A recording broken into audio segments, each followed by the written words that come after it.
players to a page. That sounds pretty cool. Because right now I have to actually go in and manually change the song, and people see me change the song.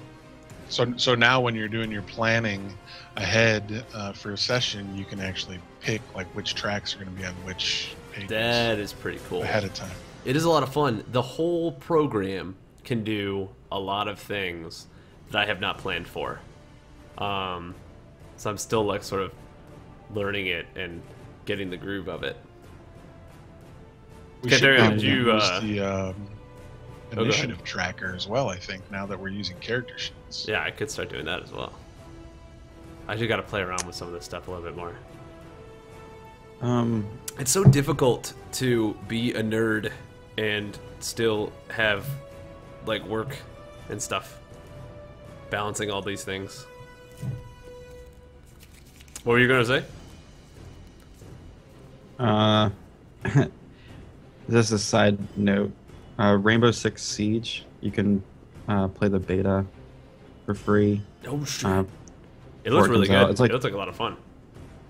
Yeah, I got a link here. I think we're just waiting on Joe to come back. Is the stream up right now? I'll check on this guy. Yep, stream's up. Sweet. Really good. Yeah, I couldn't believe once again Jay Cutler's like, oh, I hurt myself. I gotta go back there, and they're like, what? Like they're calling it a hamstring injury, but like he injured himself on a play where he basically like tumbled to the it's. There's been so many injuries this year. It's just Jay Cutler. He is literally the most talented quarterback the Bears have ever had, and simultaneously the dumbest quarterback that the Bears have ever had.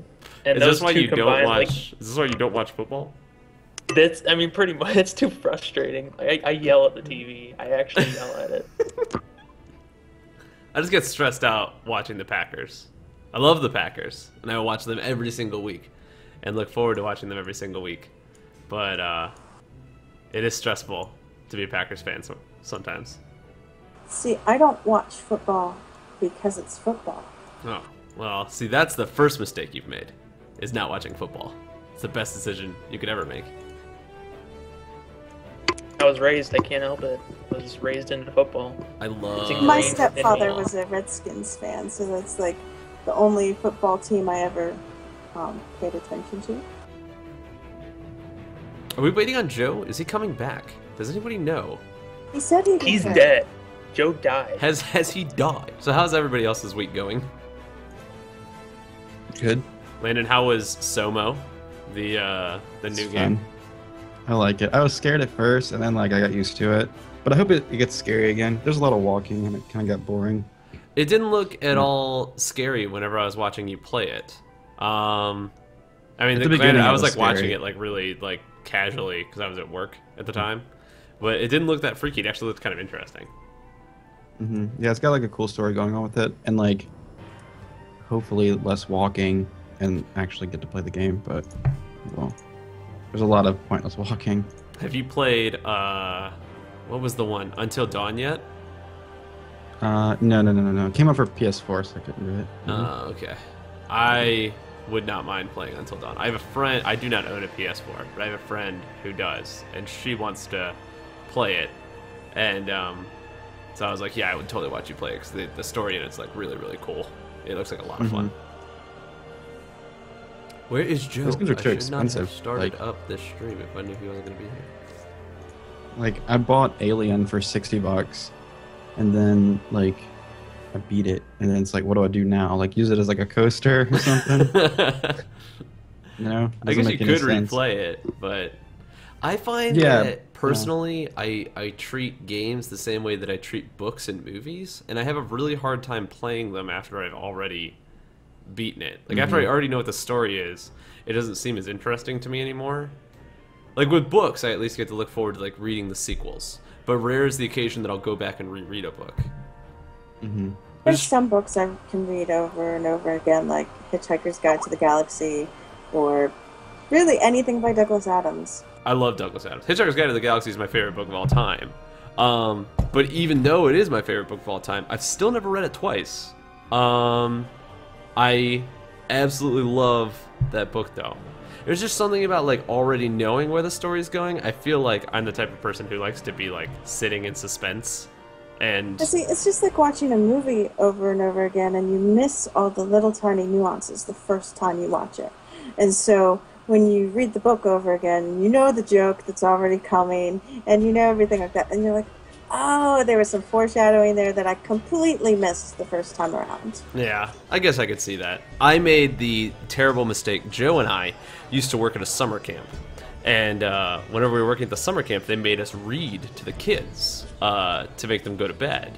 And so I was like, I'm going to read these kids my favorite book ever. I'm going to read The Hitchhiker's Guide to the Galaxy. And I'll just like censor it as I'm reading it.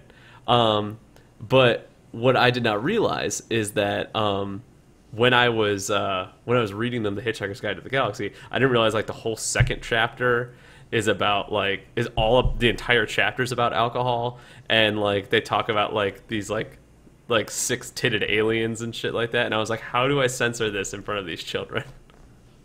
I don't really remember the multi-titted aliens. I just remember the Pan-Galactic Gargle Blaster there, but not so much how many boobs any aliens had. I love that book though. So much. Did you ever see the British movie? I watched. There was one movie that came out that had that had what's his face? The guy who ended up being Bilbo. Sam Rockwell. Yes, thank you. He's my movie. Oh, you're not talking about the American version. I'm talking about the American one. That's the one that I always saw. Yeah, that's what most people have seen. That's Sam Rockwell who was in that, right? He was like the main bigger name in that. The British one is true to the book. However, it's really, really, really low budget. The American one had what's her name in it? Zooey Deschanel. Yeah, that was her. And Professor Snape was the voice of the robot. Yeah, Alan Rickman. Oh yeah, he was he? And didn't it have Mos Def? I have no idea. Yep. I could not back that up. Yeah, as Ford Prefect. Anyway, we have Joe back now, so we'll go ahead and start up the actual stream. The entire pre-stream was for anybody who just cares to listen to us babble, and anybody who might be slowing down, slowly trickling in, if anybody is actually trickling in at all. I'm trickling. Once again, this is welcome, ladies and gentlemen, to episode 7 of Dungeons and Dragons, aptly named Mountaintop. I am your host, Captain Rob, coming to you live from Los Angeles, California. This is Dungeons and Dragons, a game where a bunch of nobodies pretend to be a bunch of somebodies. To introduce you to all of my nobodies, to the right of me is Chris, who is playing Cantharion. He is our paladin.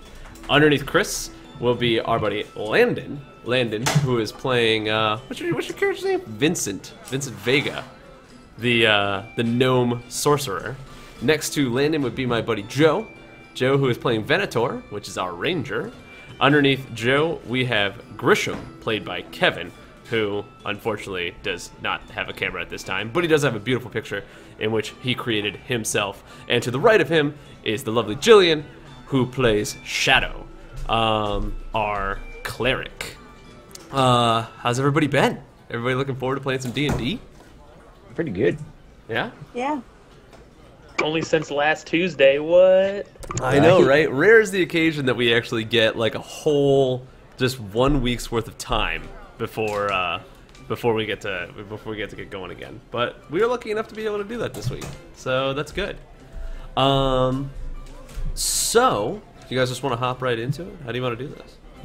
Let's do it. All Bunny right. Turn hop. the AC on. Let's do the bunny hop. I'm gonna turn the AC on real fast. Maximum Oh gun man, we fingers. got ourselves another follower, Mrs. Kanth. Thanks so much for hanging out. Wait, We didn't you follow appreciate it. She thought she was already following. Oh, she was wrong. Boo. Has she watched every episode up until now? She's heard every episode. I think this is the first one she's actually like. Oh, second one. All right, she's just throwing numbers. I don't even know. Now she's just I don't throwing even out know numbers. anymore. I don't even know anymore.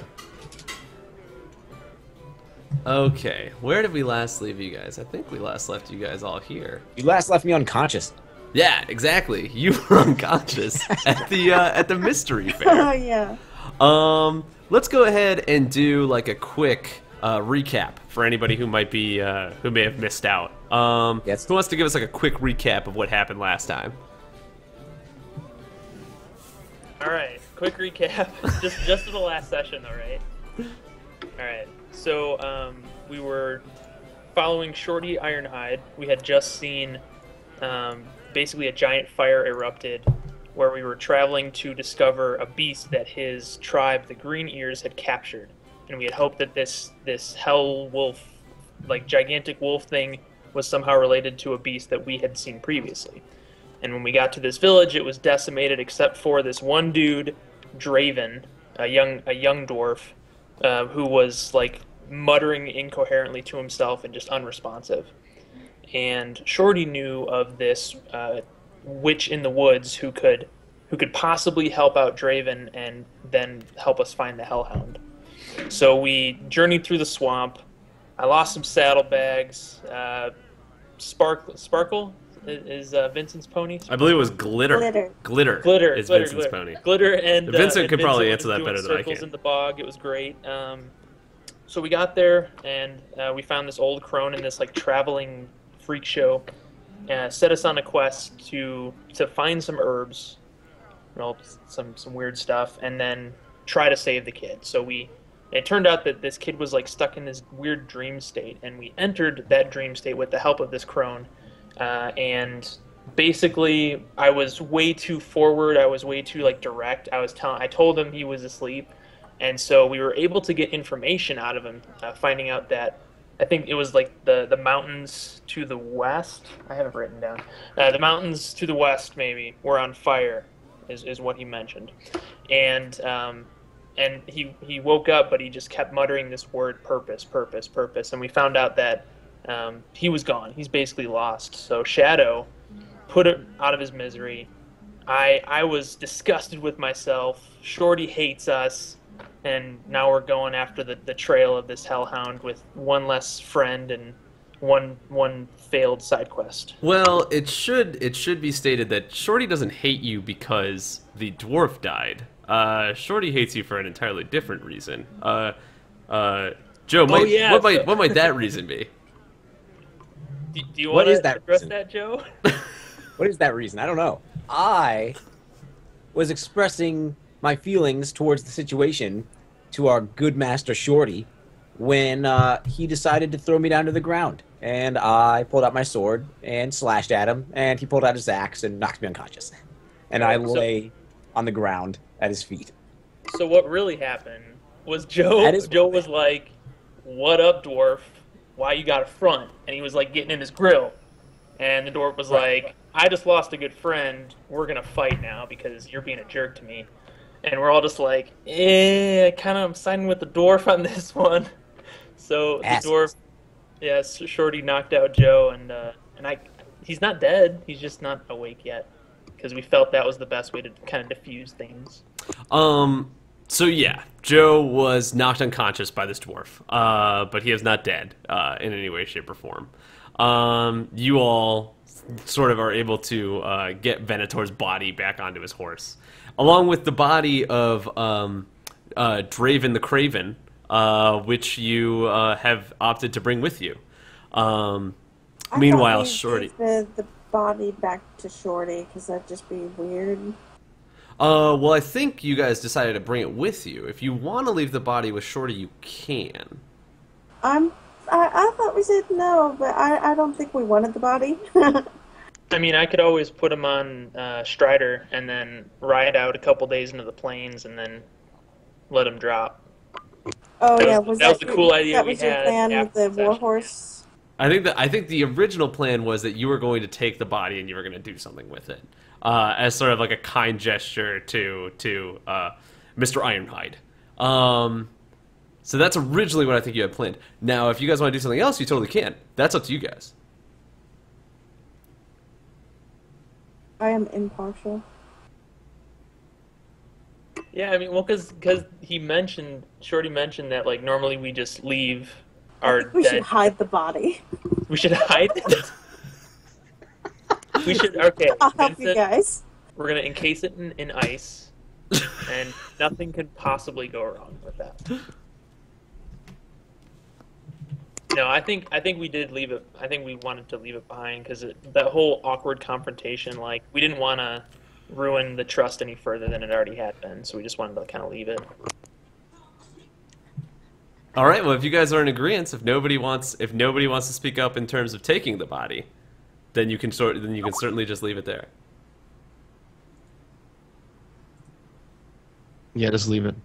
All right. I'm gonna go with what we got left there. So, you left the body of. We'll go ahead and get into this. For some reason, the new thing that they've done has made it so the songs just stop. So all of a sudden, out of nowhere, it'll just like stop the song that I have playing right now, which is weird. Unless I have to play this. Oh yeah, I probably have to like loop it. Okay. So where we last left off, Draven the Craven's body has been left at this caravan with the old crone, the old crow of a woman. So you left the body with the old crow, and rode off. With Shorty and the old crow. Shorty said he was just going to leave him there. You sure you want to leave the body there? See, I thought we were leaving it with Shorty. Then we got to take him. Like we can't. I don't trust this lady.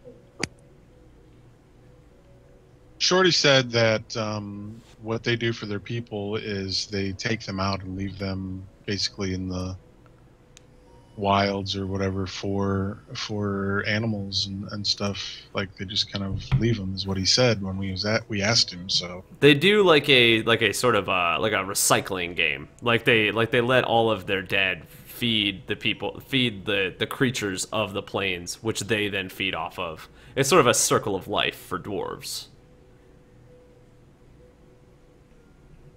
Well, I don't think we should leave the body with this crazy so woman. we'll do that cool plan that we came up with before. Is I'll attach him with some rope to Strider, and then ride him like with us for a bit until we're like out of the swamp, and then back towards like a plains-ish area, and then I'll once he gets there, I'll unsummon him and then recast it. Cool. Can't we just find a nice place to set his body to rest on our way to the mountain? There's nothing that says that. I mean, there's nothing that says we have to like send the body off in the opposite direction for any reason, is there? No, let's take him. So you latch Draven the Craven onto the horse. I assume you probably latch Venator onto his horse as he is still unconscious. He can probably regain consciousness like within the hour. And you start riding out into the plains. Within the hour, Venator is able to sort of regain his consciousness. And so now you are all sort of riding together across the plains. In the horizon, it's very, very deep off. You can see like the mountaintops. It appears as if it would take you quite a while's time to get towards those mountains. But you can clearly see in which direction they are because of how massive they are. How many hit points do I have? You are lowered to 1 hit point now, but it's probably going to take you more than 1 day to ride to the mountains, so you will probably be able to regain your hit points. I think we should take a rest anyway. Once we get out of the swamp, personally. What time of day is it? So it's right as you left where the witch was. It was daybreak. So you guys got to ride the entire day. 1 to 2 hours in is when Venator woke up. But you realize that it's probably going to take you at least 2 days before you'll hit the mountains. Okay, but you said when we were in that dream state, we did actually feel rested when we were done, right? Yes, you all do. Said that. Not Venator though. Venator has lowered hit points because he got in a fight with Shorty. Shadow, can you help him? Yeah, I can help him. What should I do? I mean, I think this would qualify as a short rest too, because we're not taking like you're just riding at this point. Yeah, you guys aren't actively doing anything. You're sort of in the plains. You're I would imagine like searching to make sure that you don't get caught up in anything serious. But it doesn't appear to be a dangerous situation that you're in right now, if that makes sense. Yeah, so in addition to healing, you could take your hit dice if you wanted to as a short rest.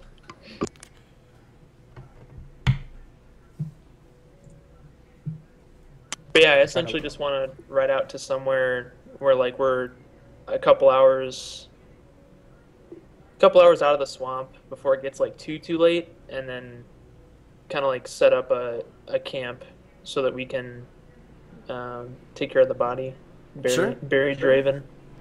Set him on the plains. You're able to ride out into the middle of the plains, and after a little while, you sort of break out of the swamp. You make it to the plains area, and you can probably set yourself up a small camp inside the plains. And again, you can see how far away those mountains are, but you're able to set up camp outside there. What do you do with the body? Yeah, I think since Shorty mentioned out loud these specifics, right? I don't remember exactly, but he mentioned like he would just leave it for the crows or whatever. Yeah, that's what's normally customary for their people. Yeah, like no pyre or anything. If you feel that maybe he deserves something else, you can certainly do that. But that would be customary for their people. Yeah, I want to do a pyre. I want to do a mini one, obviously, because there's not like a ton of trees, I'm guessing, around. You can find some trees and enough that you could build like a small fire. It would take you a little while to construct a pyre, but you probably could do it. We could wrap him in cloth and oils, and that would have like a wick effect. Who has cloth on? I have nothing. I have my gold pouch is all that I have in my gear. Yes, you lost everything that was on your horse last time. It got sucked into the bog. I would probably have like oils and like gauze type of material, cheesecloth or something for binding wounds. So yeah, you could wrap him up and do something like that, or make an attempt to do something like that if you'd like. Yeah, I just I'll dismount kind of wordlessly at like a safe distance, and kind of like start, just kind of take him off the horse, just kind of set him on the ground, and then just kind of say to the group, I feel like I owe this young man more than is just tradition for his people. I would like to do a funeral befitting of Tyr, and do a funeral pyre, and then I'll kind of like see if I can scrounge up some like twigs and brush and stuff to help like keep a fire going a little bit. Have that dress from the murder. You could use the dress, yeah. Yeah, we'll do that then. Yeah, cut it into like strips. So you you don't just put a dress on Draven and then burn his body. Yeah. That might be disrespectful. Kind of cover him. You can cover him with the dress. Like a blanket. Yeah. Yeah, exactly. Yeah, he probably look good in that dress. Who knows? As you take Draven off of the horse and sort of lay him on the ground to begin sort of like preparing the body for the ritual, you notice that he looks peaceful, whereas before it looked like all you saw was how troubled he was. He looks like he is finally at peace, and so as you begin to sort of coat him in these oils and these cloths, he doesn't appear to be in. You get this feeling like perhaps you made the right decision. You'll never know, but maybe you did. I stir on my horse, kind of like all groggy, like I'm just waking up. Just like, filthy Neharim.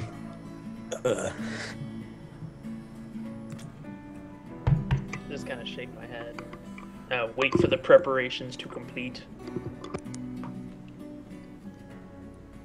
So now he is covered in those cloths. He has been covered in these oils, these sort of like ritualistic oils. He has a smell about him now. It doesn't smell like a dead body or anything like that, like a corpse. He has more like smells of like lilac and jade and Gooseberries? Not gooseberries, no. Not this one. Not this corpse.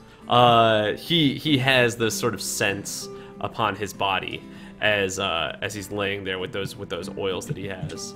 And at this point, he's fully prepared. What do you do? I just kind of motion around again. Does one of you have a torch? Perhaps I could. I have some tinder. I can start the fire. And I just kind of nod. At whenever you're ready.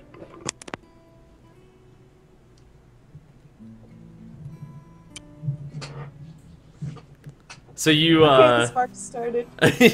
you go down next to him with this tinder box, and it takes one or two sparks before it's finally able to catch, but it does catch, and he burns in sort of like a low flame, and as his body is sort of like burnt away, you can see like the smoke rises up into the air, but again he looks at peace.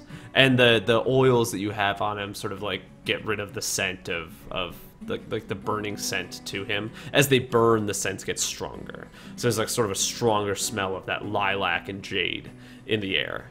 But yeah, and it's also the middle of the day at this point, so it's maybe like 2 or 3 o'clock that this is happening. All right. Well, I think we should get moving as quick as possible because we just lit a big giant smoky signal flare in the middle of the plain. So anyone who's interested, more of those dwarf fellows or whatever, are going to come running. Well, I would like to avoid them. I don't really care to encounter her again. And I motion towards Grisham, and I just say, just a moment, this won't take long.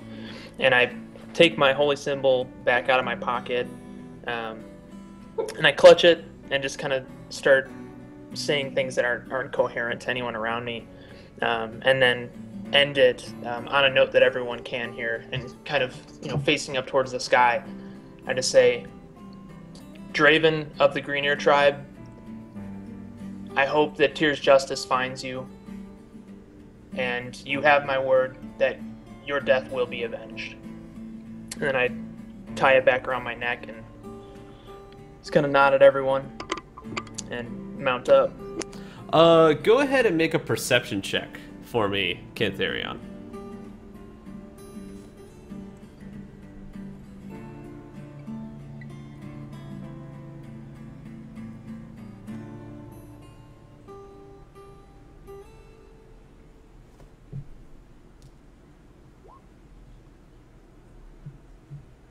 Seven. Okay.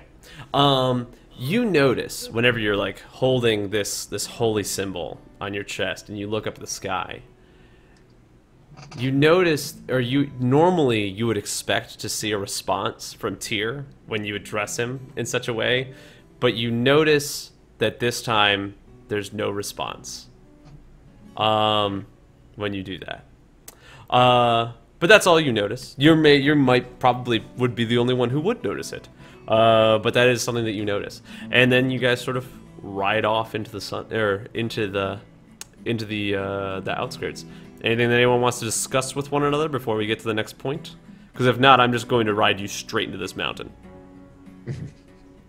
That's probably gonna hurt, Rob. Yeah, it's probably. This mountain is gonna hurt. I can guarantee it. Over the mountain or around the mountain? Can't go over it. Can't go around it. We're gonna plow into it like that dragon and seep through the cracks. We might find the 5th dimension if we're going fast enough. Maybe. I want to ride over towards, like, just kind of keep pace with Vincent. Kind of, like, sidle up to him and strike up a conversation to say, so Vincent, it's been a trying few days. What keeps you going in moments like these? How do you continue forward? Nothing else better to do. And I do a smirk, and I say, but it has to be more than I mean... Wait, really? So you do this for fun? Sorry, I'm kind of eavesdropping. Yeah, just some guidance when there really isn't anything better to do in this world. I'd much prefer a warm woman and a stout ale in a nice warm tavern over this horseback riding through the plains to some unknown destination to face some unknown foe and danger. Yeah. But isn't it more than that? I mean, I know that I speak of Tyr a lot, and you guys, you all know how proud I am to be a servant of his. But he is just an embodiment of an ideal. He is a god that stands for justice, stands for right, and in the end, I serve him because I know that in serving him, I am getting a just end. I'm doing what is right. Is there nothing more that drives you? And I just kind of motion towards the group. Well, when Tyr blesses me with his justice, then maybe I'll pay attention to Tyr. But until then, I'll just take his coin for working for him. Because he doesn't pay too badly. But, to what end? So you have more coin and then what? More coin to spend. But on what? I mean, what drives you, Kevin? What end do you seek? Oh, maybe someday I'll go home. Where is home? The end of my road. I feel like that's like it's a very deep line. It's like from like the Lord of the Rings. Where's home? The end of my road. So is it that home is kind of an ideal? Home is more you don't have a home, but you're seeking one? You're quite the inquisitive fellow, Cantharion. Well, I find myself questioning my own actions. I don't know. I know that I seek justice. I know that I seek what is right. But I don't know if I'm going about it in the right way anymore. Oh, there's only one life. There's no reason to question what you've done. You can only wait to try to make a better decision next time. I think I preferred it when I was unconscious. Well, don't consider yourself to be too pleasant of company. I feel like shit.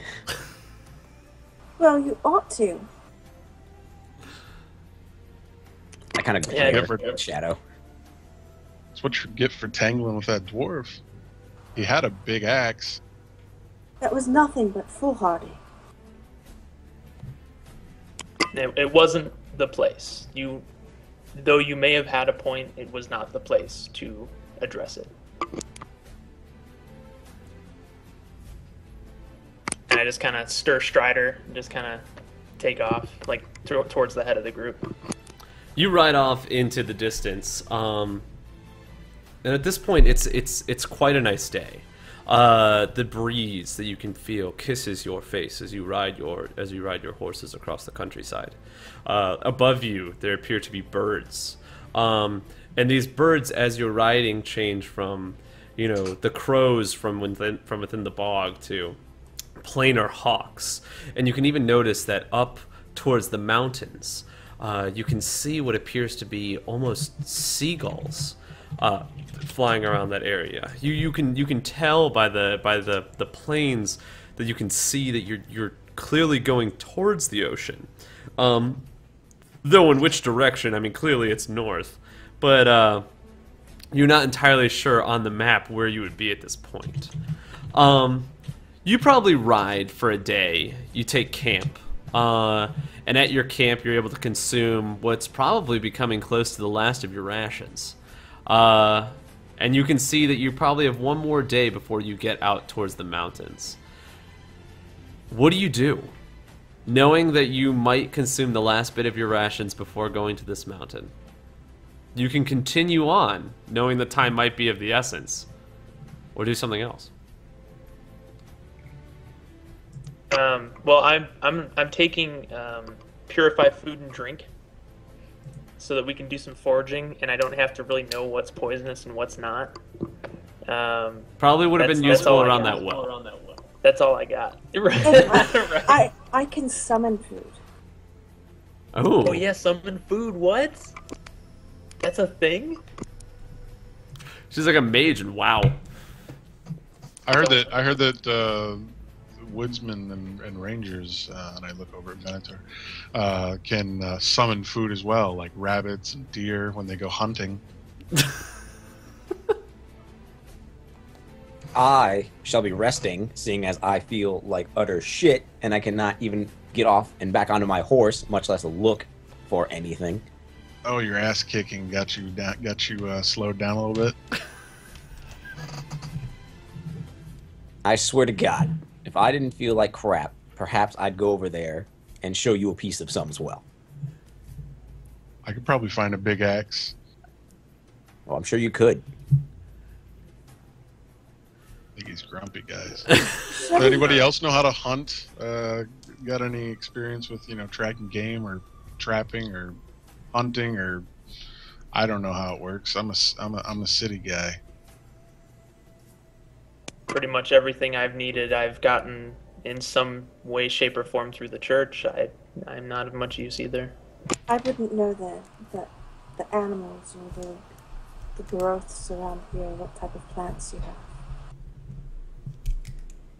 Just wait till this baby hits 88 miles an hour. You're gonna see some shit. I'm gonna pat Glitter right after. Glitter responds with like sort of a wink, or hoarsely wink.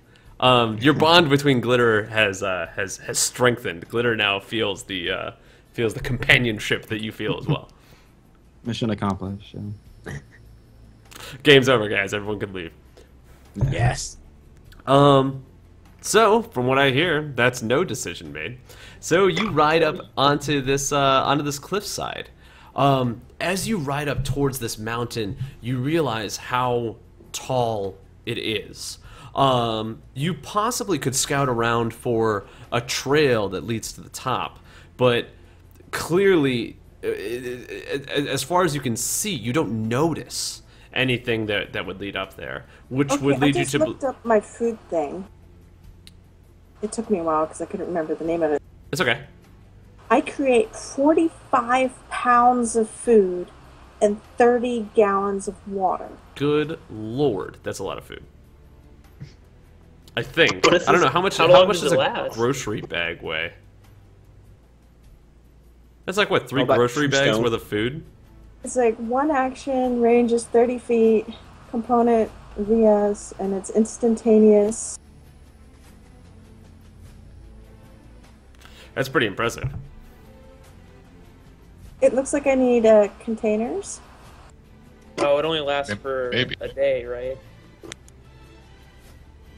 It can sustain up to 15 humanoids or 5 steeds for 24 hours. Or 5 steeds. Good to know.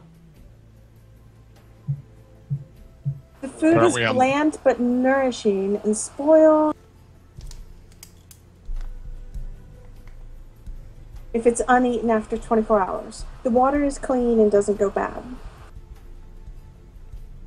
All right. Good to know. Sorry, using 2 mice here for 2 different computers, one to talk on Skype and the other to do the other stuff. That's okay.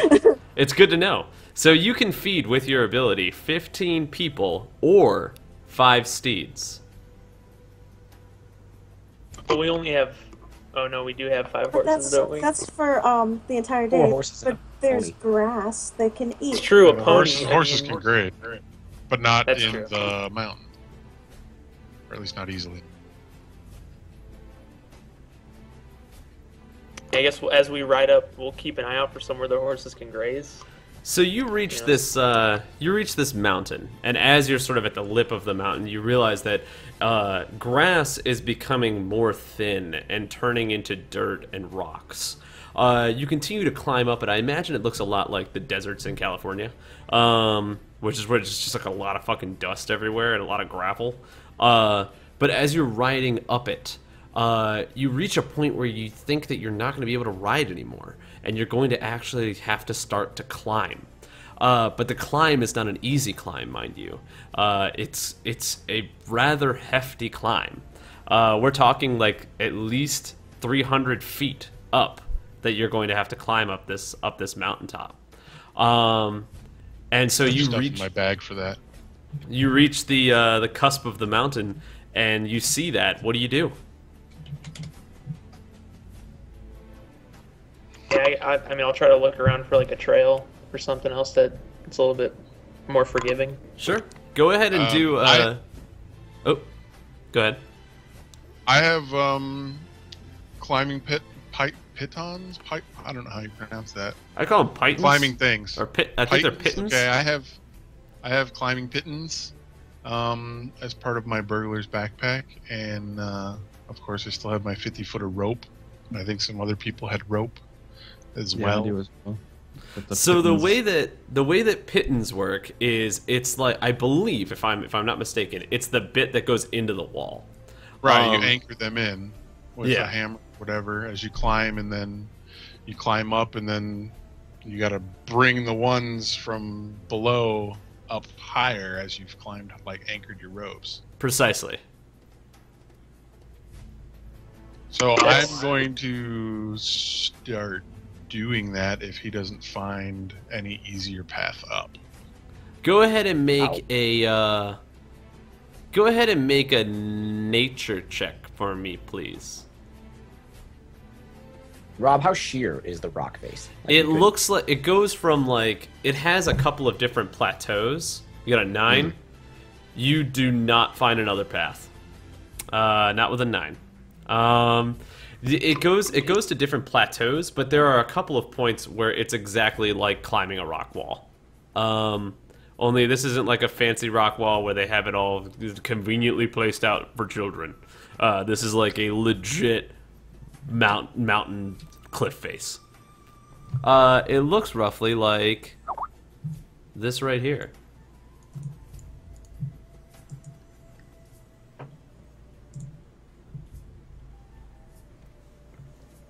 So you can certainly attempt to climb this.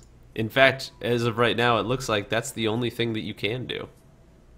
I think my character, Shadow, would be just like staring at this in complete awe and horror at the same time, never having seen anything like this. Rob, I also, under the Thief archetype, I also have second story work, which means I climb faster than normal, and climbing no longer costs extra movement for me. Okay, cool. Just as a note, so I'm gonna go ahead and start up this bad boy. I don't know what you want me to roll for it, but I'm gonna go ahead and say that it's probably. What do you think is fair? Do you think athletics or acrobatics to climb this giant wall? One's dex and one's strength. I'm going to say that it's probably whichever one's associated with strength. So that's probably athletics, right? Yes, that is athletics. I would say that climbing a mountain probably takes more strength than it does dexterity. But I would be open to an argument if you want to make an argument for it. We never rested, did we? I'm going to say that you're fully rested now because you probably made camp before you ended up here. Yeah, I thought it was implied that we rested because you said it was going to take more than a day to get here. Okay, MK Gamer seems to think that it would be acrobatics, so let's go with acrobatics. All right, that works better for me. So go ahead and make an acrobatics check and start climbing this mountain. 21, not bad. So you're able to like sort of grab a hold of this cliff face, and you just begin scaling it like it's nobody's business. For you, you make it look very simple, and as you're climbing up it, you get sort of like 20, 30 feet into the air before you look back down and realize that your friends are behind you. What do you do? I'm gonna anchor a piton into the rock and get the rope started for everybody else.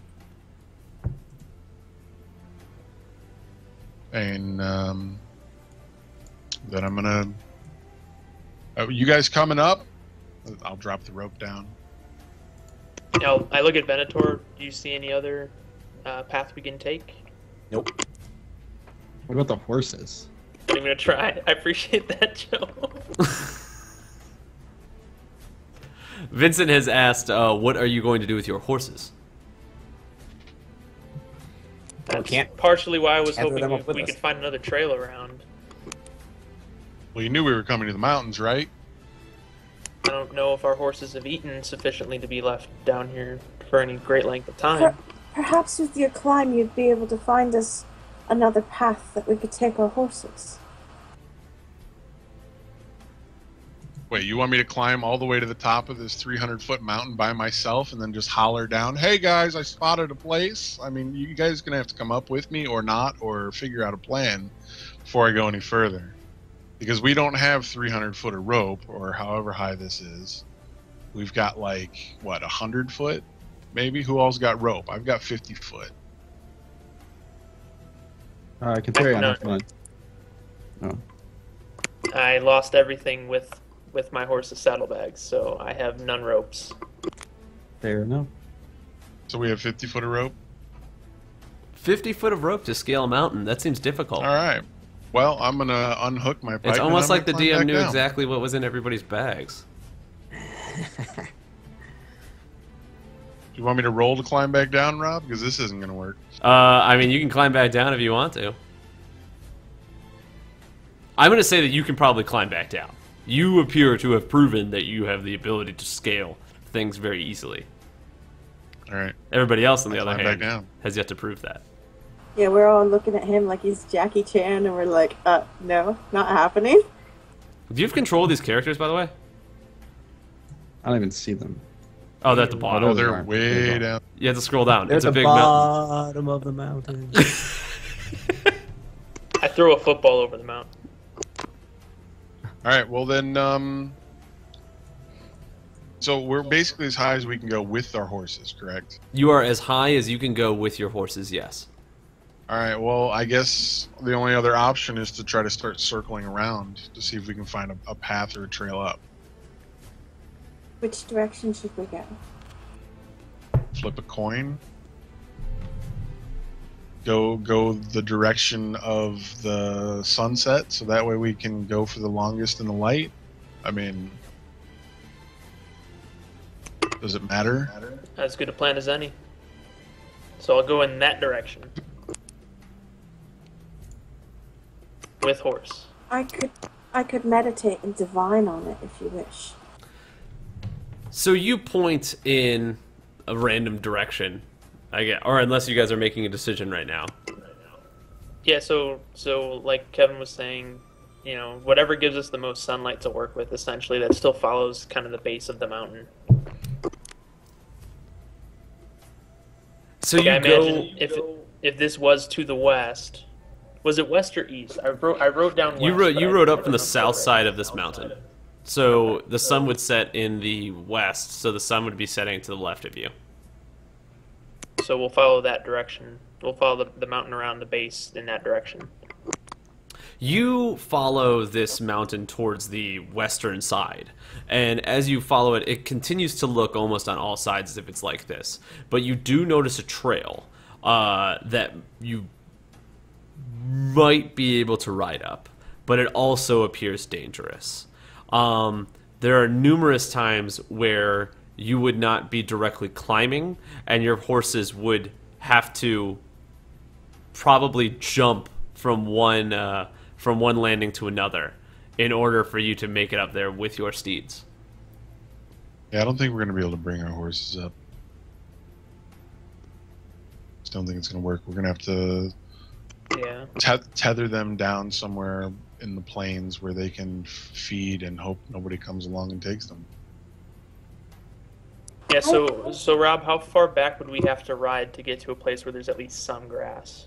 It wouldn't be that far. So you're at this point on the mountain, but it's like imagine you sort of climbed up a slight incline for about 50 to 60 feet before you can get back to grass. But if you left them right here at the foot of this mountain, where you are right now, there would be no grass.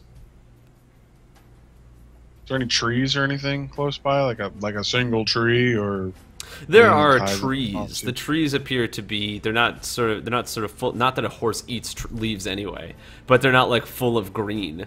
It's sort of like a sun-caked mountain at this point. But there are I'm just looking for a tree to like tether the horses to, like a sturdy one, so they can't wander off, they can't run home, but they can still feed. You see that there are definitely trees. The trees appear to have been as if they were in some sort of like forest fire, so they're burnt and petrified. But there are trees and wood here.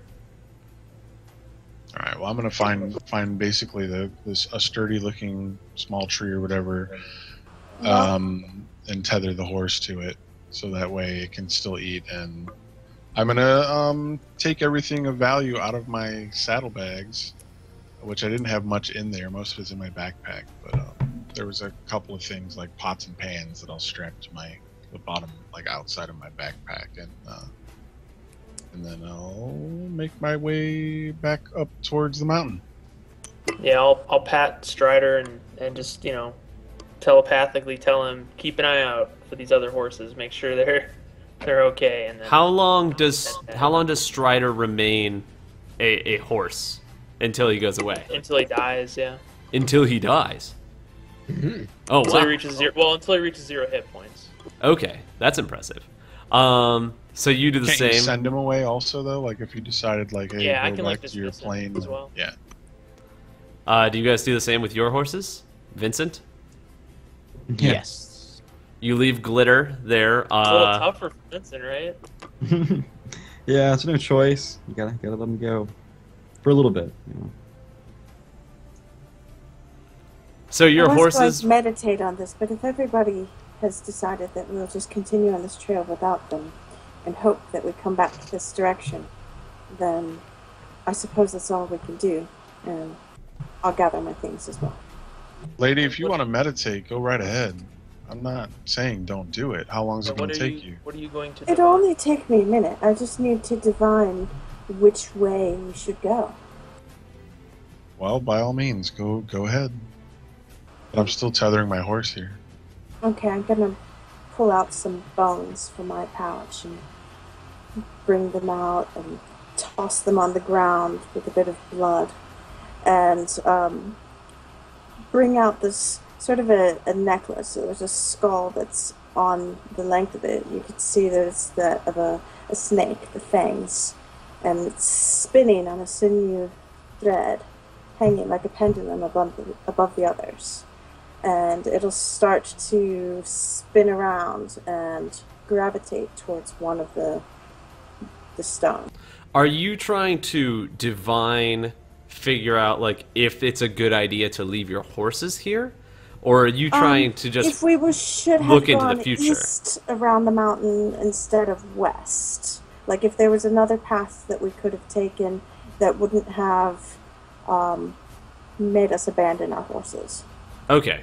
I guess I'm just confused. So divination, the way that I understood it was you can see into the future and you get a hint of what's in the future. And how vague that hint is, I get to decide.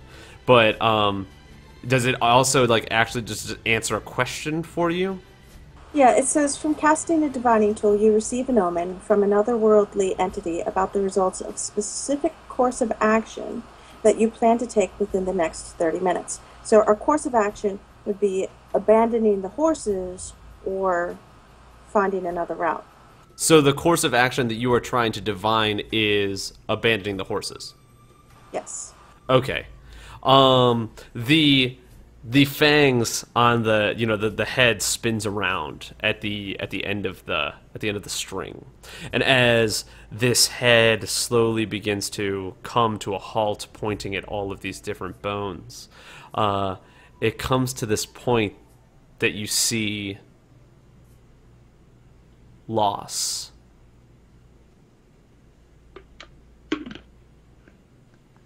That's all I'm going to give you.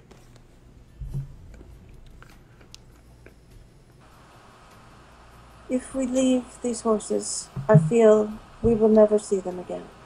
So if you choose that we leave them, Cantharian, then we should say our farewells and bid them on their way, not to tether them here.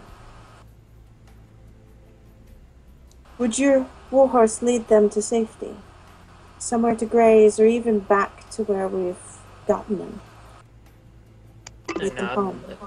Yeah, Strider could attempt to lead the other horses to another spot where they can potentially graze. I don't know how, what kind of relationship he has with these other horses, but I trust in him to assist us in Perhaps this. we could tether them all to him so that he could be their lead.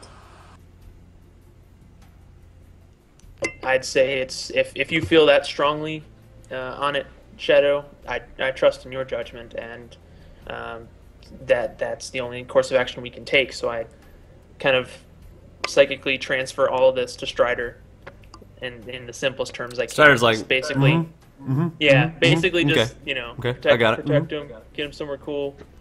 Your where they horse can eat stuff. whisperer. Yeah. When the race starts, run really fast.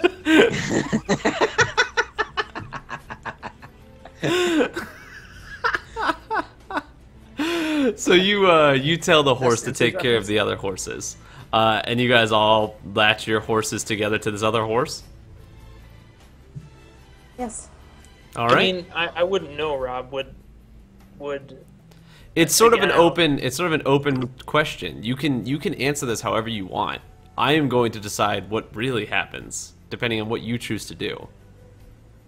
Yeah, I also tell Strider, keep me posted if things change, if something happens, let me know. And he goes, run really fast when the race starts. Got it, boss.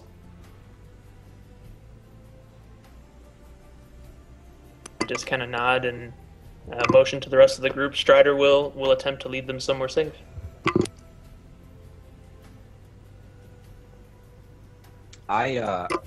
Is everybody else lashing their horses to Strider? I'm leaving my horse lashed to the tree. I don't give a damn. It's a I rental. was thinking of it like a train, like one to the next, like a caravan or something. All I know is I'm about to lose Strider. It makes me really sad, but we're going to go with this. This is a good plan. You don't know what's going to happen. You guys just need to make a decision about where you're going to go. That divination, man, it hurts. It hurts. But yeah, I head off at this point. Venator, what do you do? I take my horse and I stroke it by the mane.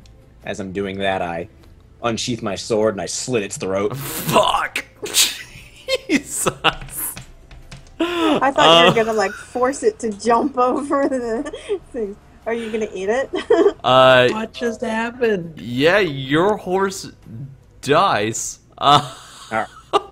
You killed it. Wouldn't the blood make the other horses run? Like the smell of Yeah, so horse's I blood? tethered. Or just cook that horse and feed it to the other horse. I'm wiping the blood off my sword and resheathing it, and just kind of turning back around to face the mountain. Huh. Okay. So to be clear, my horse. Because I was riding the one horse and then I summoned the other horse. So the war horse that I was riding, is tethered to the celestial horse. And whoever wanted to go behind him. Vincent, what do you do? You get to make your decision after the horse murder. There's after three the very different Godfather here Pretty took care of gruesome. his horse. Oh man, after all that, the horses are cool though, right? They're not like I would say the running horses around. were a little freaked out whenever that happened. Your horse is like freaked out, but he turns to you, is like, "Hey, am I cool, man? Like, is this cool? Like, fucking don't do that You're shit, not gonna do man." that to me now. There's a trust little the, concern on the horse's magic face horse. that you're going to kill it as well. Yeah, I trust the magic horse with Glitter's safety in a way, so I'll just tether them together. All right. So now we have 4 horses, or 3 horses, I guess, tethered to Strider, and a dead horse corpse on the ground. And yeah, you decide to try and climb the mountain, I guess. Am I correct in saying that? Yeah, I mean, it looked Yeah, like yeah. it was a path that we might be able to traverse on foot, so that's why we left the horses. Sure. So I think I are you gonna might try and straggle climb, behind or are you gonna try and take the path? I'm gonna try to follow the path because we Path. have no rope. Okay, so you guys slowly walk up this path. It takes you quite a bit of time to sort of like walk across this, and it's like hiking. So it's like it's strenuous, but it's not exactly difficult. As you're climbing up the side of this path, I might actually put you guys right about here. Imagine that this is all like a rock face, like a path that you can get across. You get to a point where you can jump from one side to another and possibly get up to a higher path. But you realize that that is what you're going to have to do here in order to get across. So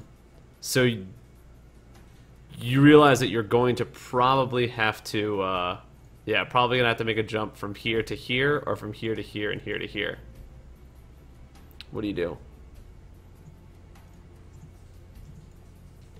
I didn't see any of those here to here's. I'm sorry. I drew lines. You're probably gonna have to jump from here to here and then here to here, or make an attempt to jump from here to there. But either way, Nose goes. you wouldn't be able to do it all at once. Vincent says nose Yeah. goes. Yeah. Alright, no one got it. Whatever. That's fine. I couldn't tell if I Christian can't was see touching his Kevin's- We wrong. don't nose. know. That's Kevin wrong. might have gotten it. But yeah, not it, pretty much. I was busy looking the other way, but Yeah, I'll try to make. So, I think the 2 jumps is the first jump is doable. The second jump, I don't know. I don't think the big jump is doable for any of us, or at least not me. I'll just here, take this rope, and you guys hold this end. I'll tie the other end to me, and it's a jump. But can I climb the wall? Like, can I climb the wall across the gaps? You could do that. You're gonna have to make another attempt at climbing, but you could do that. All right. Well, I'll jump the small gap with the rope, and I'll anchor a thing in the stone here so they can have the rope attached to it and just kind of use that to hold on to as they jump. Sure. And then so basically over here, do you want me to roll something for the jump? Or? Not for that tiny one. For the next one, you're going to have to. You are Okay, so- fine. Other people might not be fine there. So we've got a rope there, and it's anchored with a Hooten. And now I'm going to try to make the other jump.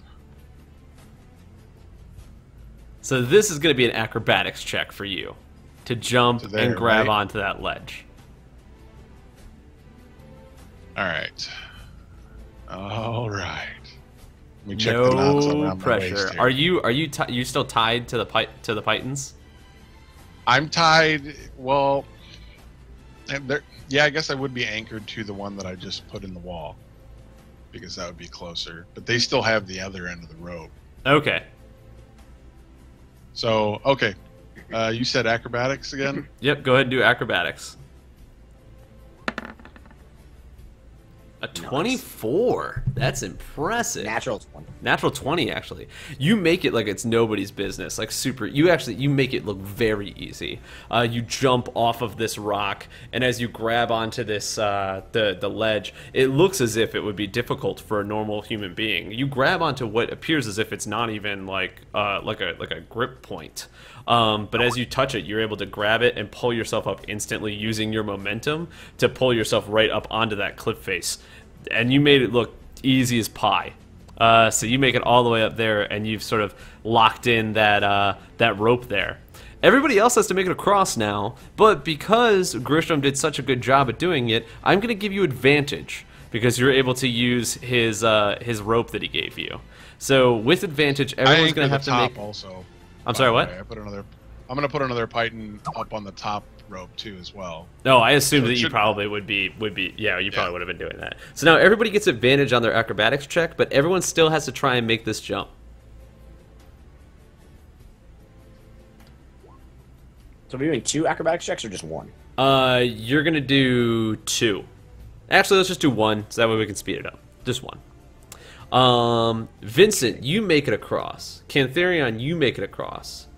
Shadow, as you attempt to, you jump across the first one, and you can feel that you like barely made it across the first one. You sort of stumble backwards, but grab onto the rope. And as you're grabbing onto the rope, you pull yourself back up, and you can feel the fear inside you. Does Shadow have a fear of heights? Is heights one of your fears? She never had an encounter with one before. Okay, so does actually, does Shadow have a fear of heights now? I think she might be a little bit shaken up. Okay. I don't know if she really feel the vertigo thing. So you sort of jump from the one to the other, and you can feel yourself stumble a little bit and grab onto the rope just as you're falling backwards. And you have that feeling like your life sort of like flashed before your eyes because you're like, sort of taken aback by fear, but you realize that you're actually in a safe place. So you get yourself set up again, and then right before you're about to jump onto that second ledge, you look down and you realize how high you are. And you realize you're like, 80 feet in the air, and everything that's below you is just rocks. And as you attempt to make that second jump, the fear sort of closes in on you. And you reach up for that ledge and realize that you didn't grab it and that you didn't get hold. You fall down. From this second spot, so you went from here to here, and you fall down.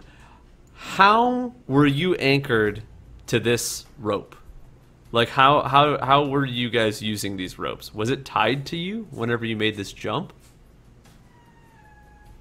I have no idea. My character wouldn't have done it before, so somebody would have had to show her how.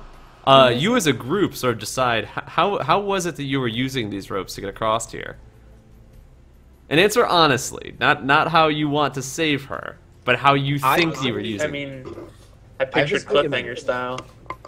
Yeah, like stick, rope, stick, like kind of like that. Yeah. But I don't think we had enough rope to anchor it to ourselves. I didn't think about that part of it. I know that Kevin had it anchored to him as he was going because he had that little extra. But once it's anchored like that, like we wouldn't have had extra rope to do anything with. It's 50 foot of rope. This isn't a 50-foot gap, is it? That's a 25-foot gap.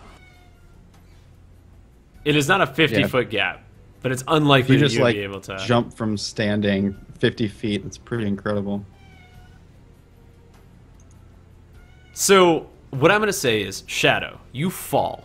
And as you're falling, your body sort of like slams into the side of this cliff, and you fall and you land on what looks like a flat plateau that's down here. That's a good like sort of 25 feet down. You take 10 points of falling damage, but you are now trapped down here, and cannot get out on your own accord.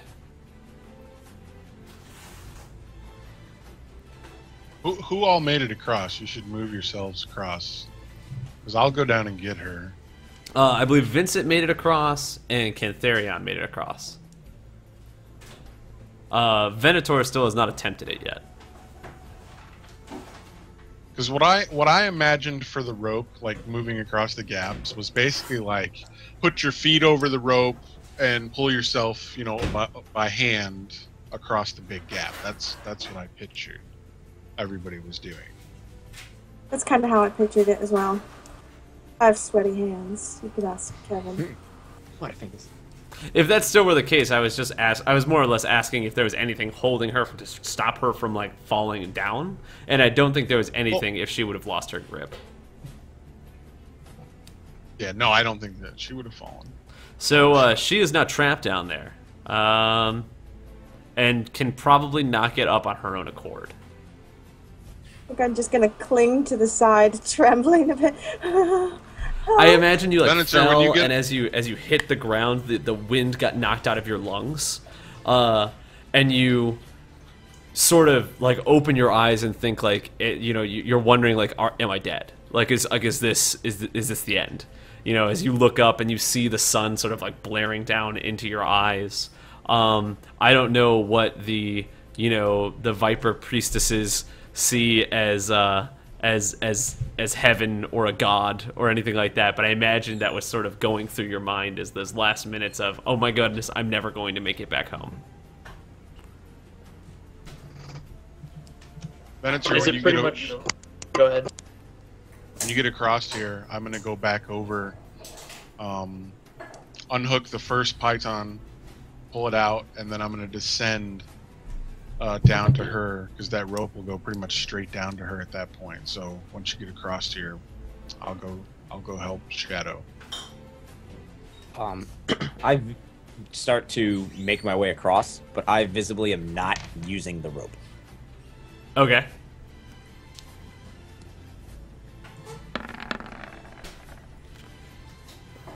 A 19.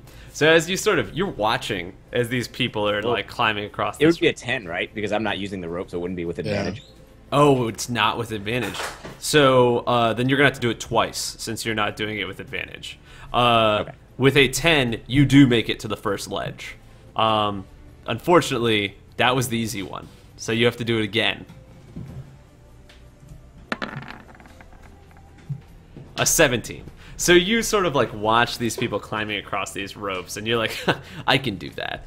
Grisham made it look so easy. You jump from the first ledge to the other ledge, and sort of, you land, trying to think that you look a whole lot cooler than you are, but you just barely make it. As you make it to that first ledge.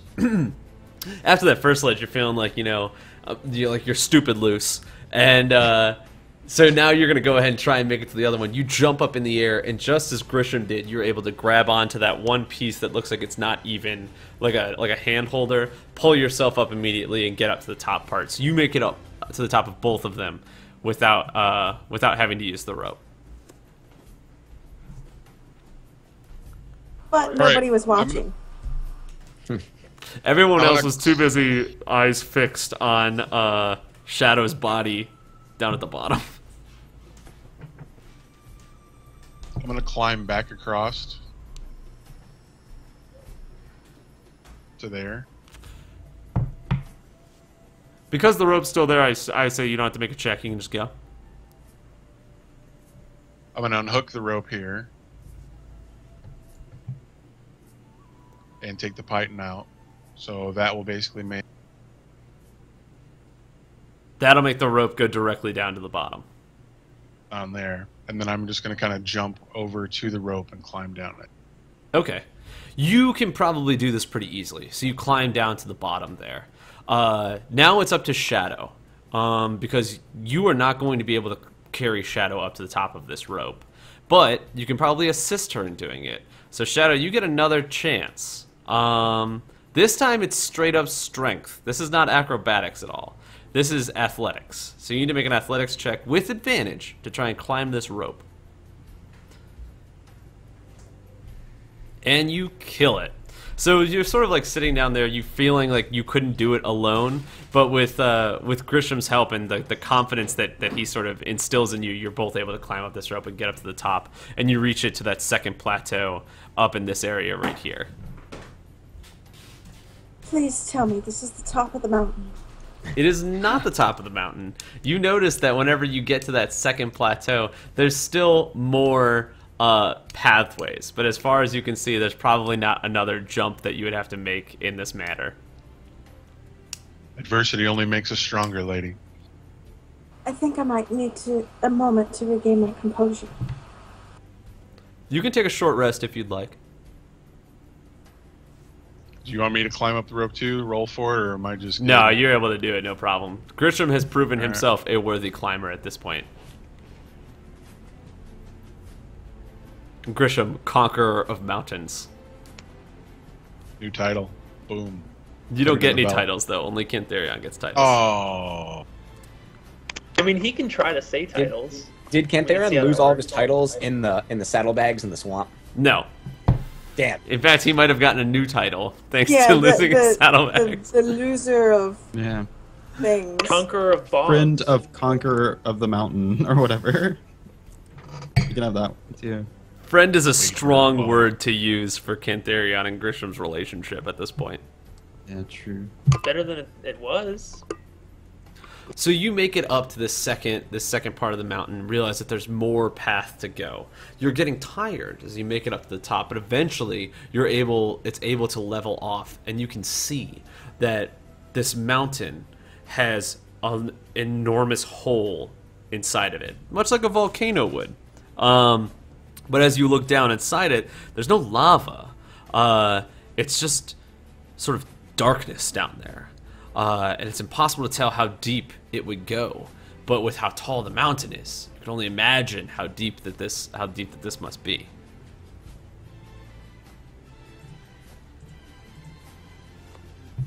I look into the hole and instantly regret everything. Actually, before you do this, I want to rewind time a little bit. When Shadow was down on the ground on her back after like falling over and looking up at the sun, as she realized that she was not dead, but she was in fact alive, she could see the lot of you at that cliff face looking down at her. But what she also noticed was at the very top of this mountain there appeared to be a flaming, like a dog on fire. What you once thought was the sun turns out to be this sort of living flame creature looking down at you. And as your eyes focus on it, it sort of creeps back and is gone. Did you guys see that? There was a beast like a dog on fire. It was flaming. Isn't that what we were looking for? I guess we've come to the right mountain. That's it. It's not far. It's just up there. You make it to the top, and as far as you can see from the top, this beast is not here. But you do see that there is a hole that goes down into this mountain, like a sort of a cavern that sort of drops straight down. How big? Like, what's the radius? Pretty big. I'm imagining like a radius of like 30 feet. Can I search for a path down, Rob? You certainly can. Go ahead and do a perception check for me.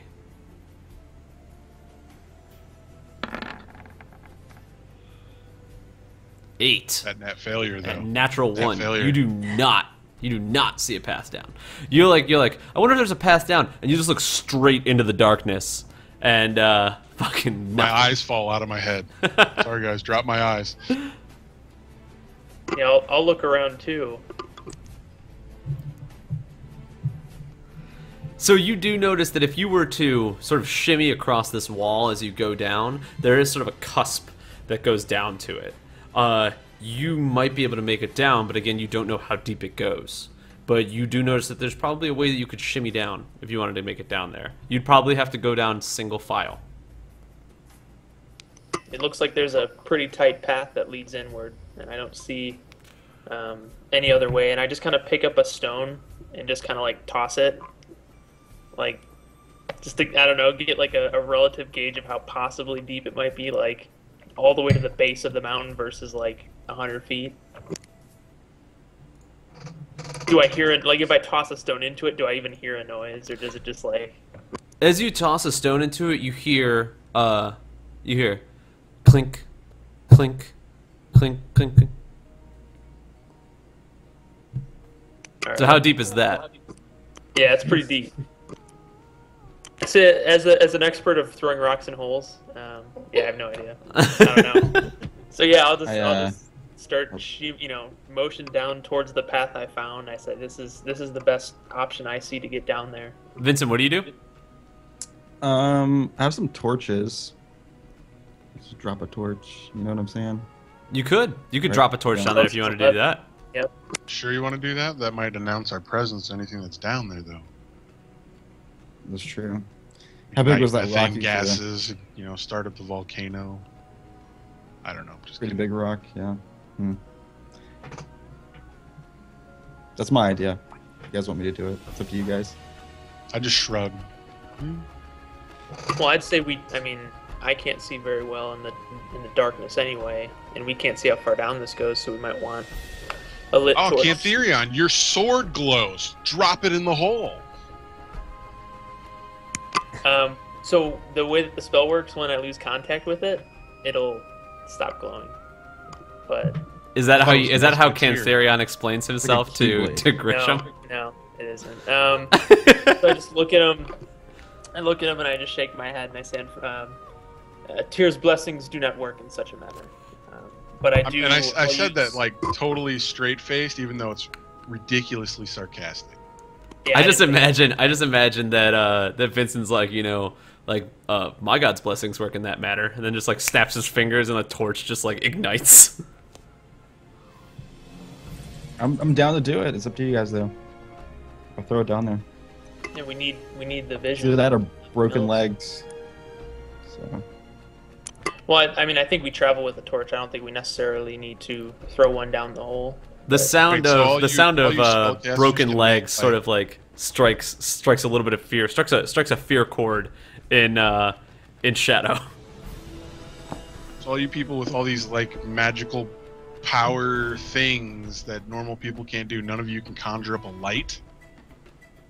Seems kind of silly. A fireball's a light, yeah. sort of. I Very actually did not small. memorize that cantrip. I wonder if Vincent has a cantrip called Light. No, I do not. How much damage does light do? None? Oh yeah, I didn't pick it up. Yeah.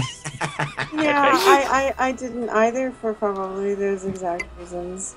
The other cantrips were more useful. So yeah, I just motion towards Vincent and I say, "If you could just light that torch, I'll carry it out front."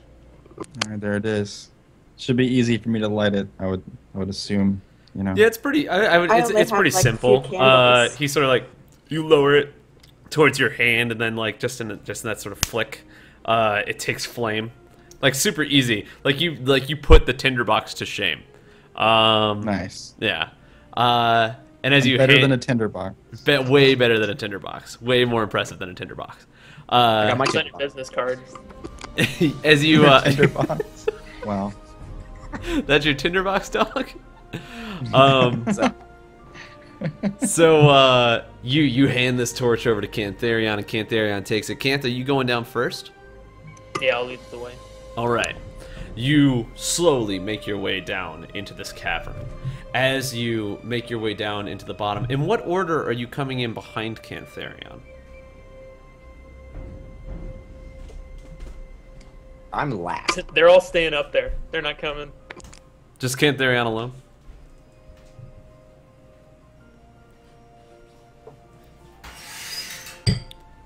Anybody? Nope. I'm still a bit apprehensive about climbing down there. I will go with him. So, Cantherion first, Grisham from behind, climbing down this mountain. Is everybody else staying at the top, or are you going down in? How far is it? It's impossible to tell. As Cantherion sort of makes his way down 10 feet, 20 feet down, it looks like he still hasn't seen the bottom yet, but he can feel that he's sort of like getting... I mean, he obviously feels like he's getting deeper into it. I would say that 20 feet down, you're not able to see the bottom quite yet. But you do have to make a decision if you're all going to go in at once or if Yeah, you're going to... I mean, I'm gonna keep going. I don't know. Let's go. Vincent comes third in behind. I guess I'll come in behind Vincent. I don't want to be last. That way someone can... Shadow fourth. Stop me from Venator, are you falling. going in or are you staying up? Yeah, I'm going last. Okay, so Venator comes in from the back.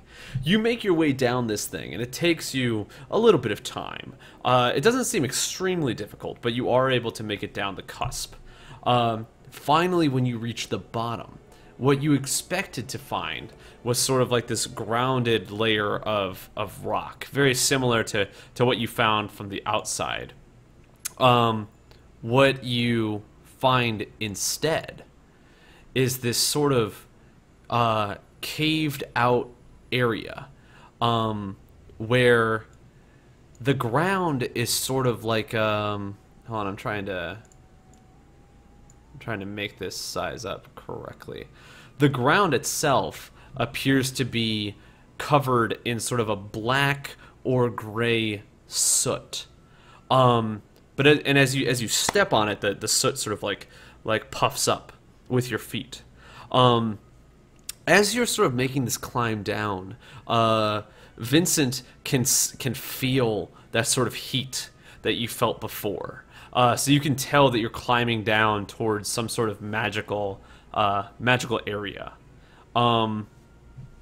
And I'm gonna say that Cantharion has hit the bottom, and everybody else is sort of coming behind him. So what do you do? Can I feel that there's a magical aura or no? Not without an Arcana check. You have to actively try and see it. Okay. You got... Just search around. I rolled a perception check for it. Yeah, I want to use my divine sense to see if I can sense its presence within 60 feet. Oh, what do you mean it's?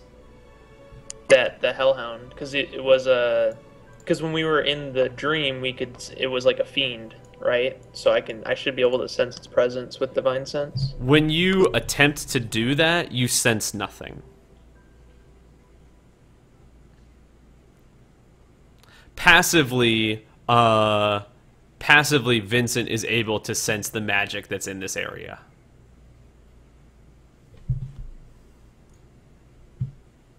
Were there other mountains in this range, or is this the only one? There were other mountains, but they were all sort of separated. Separated by, like, I would say maybe like 100 to 150 feet. Because it is a mountain pass. But this one specifically was sort of like the large one that was first seen. It looked similar to the one that you had seen in the dream. It's the blind leading the blind. There's nothing here. There's tons of magic. It's all sorry? over. Oh, you haven't revealed that. I can see magic, guys. A lot. Most of the time. When you sort of look in this area, after Cantharion hits the bottom and it becomes more well lit, Vincent, you can see those sort of cracks in the ground where the fire, or where like the light is sort of coming out of it. That light that sort of changes color, goes from red to orange to yellow to green, and it changes as it flows almost like water out of these cracks in the ground. Even as it like lifts up through the soot, it almost appears as if it's like picking the soot up off the ground with it, and then the soot sort of falls back down. Yeah, actually use detect magic after he announces that. Yeah, like I did the last time we were in like a cave. I did tell them that, so I guess I'm good. So when you use detect magic, you can definitely notice that this magical area appears to be similar to the one that you saw before. It's as if magic itself is weaving through the air, and is coming up from out of the ground there.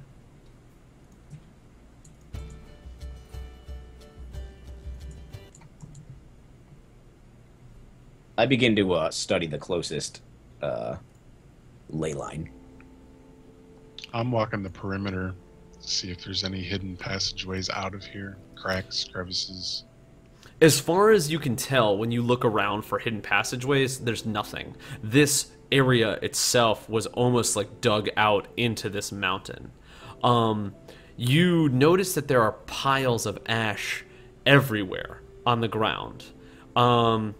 and almost like there may be other things that are, like it's impossible for you to tell where the ash has come from, like what it is that turned into ash. As you study that ley line, you can feel that magical aura coming from it, and almost when you touch it, you can feel it sort of like flow through your fingers like water. Vincent, go ahead and make a wild magic roll for me. So you need to roll a D100.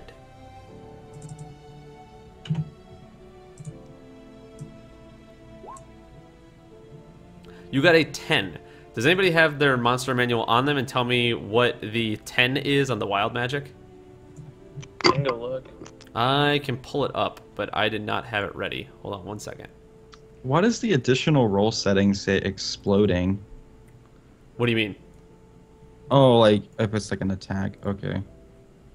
There's like, if you look at your dice roller thing, it's like you can roll whatever dice you want, right? And you can add separate exploding or compounded. I have no idea what that means. It's for different rule sets. Oh. All right. It's in the monster manual? Let us see here. You You got. said it was in. Oh, sorry. Go ahead. Oh no, it's in the player's handbook. It's under sorcerer. Here it is. I found it. Oop, and I lost it. Holy shit.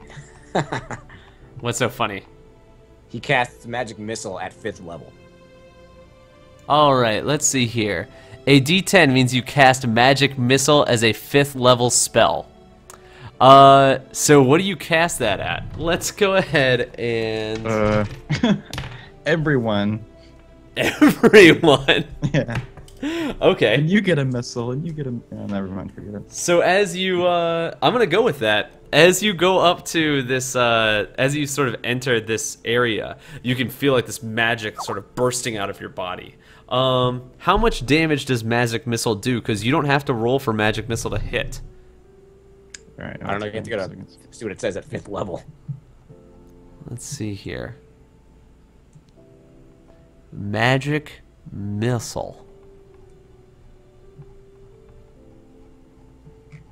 Scroll. I'm in the O's, I'm in the M's. I'm in the E's, I'm in the H's, I'm in the S's. Yeah, it's just so it's 5 darts essentially. Every spell level gives an Yeah, extra as a D4. All right. Well, they're each D4 plus 1. So would he hit So it's himself 5d4. also, like one at each of us? Yeah, so he is shooting a missile at each of you as he gets down next to like this sort of magic. I'm gonna go ahead and roll those. So Venator, you take It's a 1 point of D4 plus damage. 1. Oh, you I don't take get a point. I don't get attempts to dodge. Oh, you said you don't get a thing to hit. magic missile hits automatically. You don't get a chance to dodge it. Okay. Yeah. It's a D4 plus 1. So Venator is going to take 2 points of damage. Cantharian's going to take 3. Grisham, you're going to take 5, and Shadow, you're going to take 4. So you walk down into this area where this magic is sort of consuming you, and as you get close to it, you can feel like this magical energy needing to leave your body, and it sort of blasts out in these 4 magic missiles that slam into the back of everybody. Can I use uncanny dodge on that, Rob? How does uncanny Take dodge half work? damage. Yeah, sure. Take half damage from any single attack that I can see once per round. Yeah, I'll say that you can do that. Alright, so I'll round up, so we'll say 3 damage. What is it? Does no one have a reaction to that? I My bad, spin guys. around, and I'm like, "What is wrong with you, Magic Man?" What the hell was that? It happens. I don't know. Can't explain it. This happens. What do you mean it happens? How often has this happened? It's like a magical fart. It happens. Yeah, like you ever farted and, a little more than you anticipated? Pretty much the same thing. This happens once in a while. So it was a magical shart. That's what you're saying. It's a magical shard, yeah. What else has happened to you just in these happenings? What happened last time? I forgot. Last time you, it healed I you. healed myself. Yeah. There you go, yeah. You just I randomly wouldn't- cast spells and you don't even know what they are? It's one of the downsides, yeah. So you notice. How long has this been going on? Oh, go ahead. I say, how long has this been happening? In these what did you guys call it? Ley lines. And these ley lines just happens. Okay, I don't maybe get next time we encounter one of these, we should keep him far away. Mhm. Have you ever accidentally killed someone from one of these magical outbursts? Not yet. No. No. Instead, you sharded on them. Yeah, with missiles. Mhm. While that's going on, I just kind of like shake it off and move towards like the center of this cave. Just It to could have see been way worse. if he's like, there's any trace of this creature still around. You notice that against the soot, there appear to be tracks, as if something else had been walking inside here before you had been here. You also notice that there are other objects inside that soot. You can find anything from like burnt sacks to like old cloth, occasionally metal, but the metal appears to have been warped and melted in some way. Upon, you know, a more with a better investigation, you might be able to find more, but that's just sort of surface value of what you see there. There are sort of two consolidated areas of more ash than others, sort of like pounds of collected ash, and it's in the center there, and also to the left-hand side, this sort of darker area over here. And so how much worse can these magical outbursts get? Are you asking me, pretty or are much- you asking No, I'm him? not asking you, fool. Okay. I don't know much about it either, but yeah, seems like the sky's the limit. And have you been able to do this since birth? No, it's just these ley lines. Yeah, this is. No, I mean, what about your magic inherently? Has that been around since birth, or? Yes. Yeah, it's been around since birth. Kept it to myself for a while, but yeah, had to get some answers eventually. Did you say these magical fissures cause these just bursts of magic from you? Yeah, pretty much. That's all I know. Fascinating. As you are having this conversation, this large shadow appears to creep over you from the top.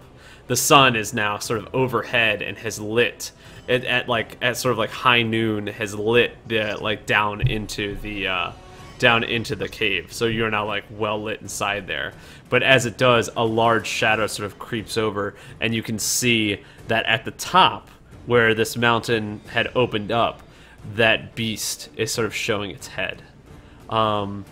It's difficult to tell, but when you squint your eyes, you can clearly see that not only is the sun burning in the sky, but there's something else burning up there as well. Ready your weapons. Look up ahead, or look up above. I mean, not ahead. Above. Yeah, I just pull out the sword and shield and come face us, beast. The beast sort of like opens its mouth and barks out as you say that to it, and with uncanny speed and strength, it's able to sort of like jump and latch onto the walls, and so it jumps from one side of the wall to the other side of the wall as it slowly lowers itself down. At this point, it's sort of standing on a ledge and on the wall, and it's looking at you, sort of like inquisitively, but it still has its sort of mouth sort of snarled up, and you get a closer look at it. It's large, very big. I imagine like the size of like, you know, like almost like a dump truck sort of size, and it looks to be it has wolf-like features, but its body structure is that of almost like a pit bull. So it has very like those broad shoulders and those very thick muscly arms. The hind legs are smaller, and it sort of like creeps up its back is like in an arch or in an incline in such a way, but all around it is covered in this fire that sort of whips up. As it comes down, the room becomes clearly well lit while it's here, but it's looking down at you from that ledge about 30 feet up into the air. As it's doing that, I pull out my sword and shield. I try to use that sacred weapon. Does it work? Channel divinity option. Gain charisma modifier to attack for 1 minute. Emit a bright light in a 20-foot radius and a dim light in 20 beyond that. Weapon considered magical. Does it do anything when you summon a magical weapon? When you put magic on your weapon? Yeah, I mean, essentially the sword just starts glowing brightly. You know, the radiance. It's similar in how I summoned the Warhorse in the last session. Okay. It kind of emanates off of my symbol onto the sword, essentially. So as you do that, this beast, while first was inquisitive as to what you were all doing down here, your sword lights up and it instantly becomes aggressive and it sort of growls at you. It comes closer to get like a sniff towards you, sort of like 10. You know, it jumps down and lands onto the ground, and let's see here. It jumps down and lands onto the ground and slowly creeps over to you about 10 feet away. And it's sort of like sniffing at you, but you can tell that it's angry. I move into attack. All right, roll for initiative. And as I do it, I say, "For Draven!" For who? Oh, boy. That dude. The dude. Actually, you saying "for who's" pretty on point. That's pretty good.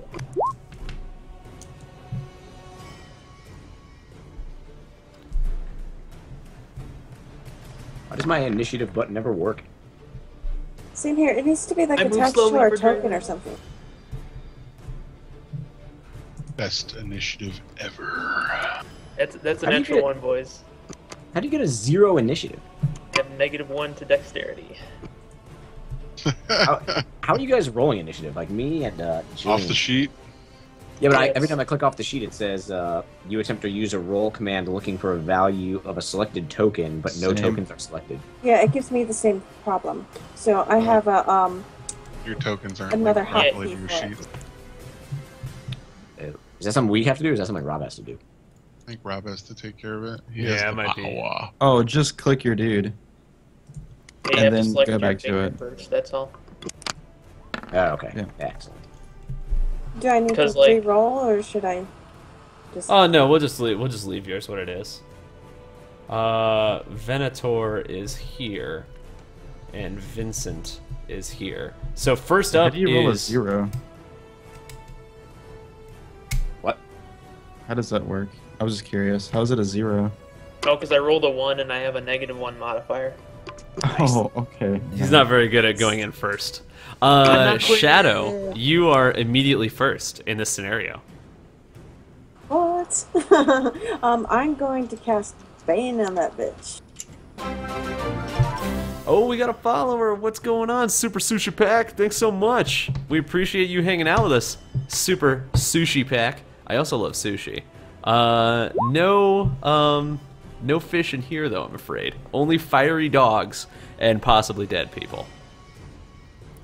So you cast Bane. How does So Bane again, work? like before, I'm taking the blood onto my hand and I spit out a word, Serpens Seguinus, and flicking the blood towards it, and it spins really fast and just pierces like a needle into its throat.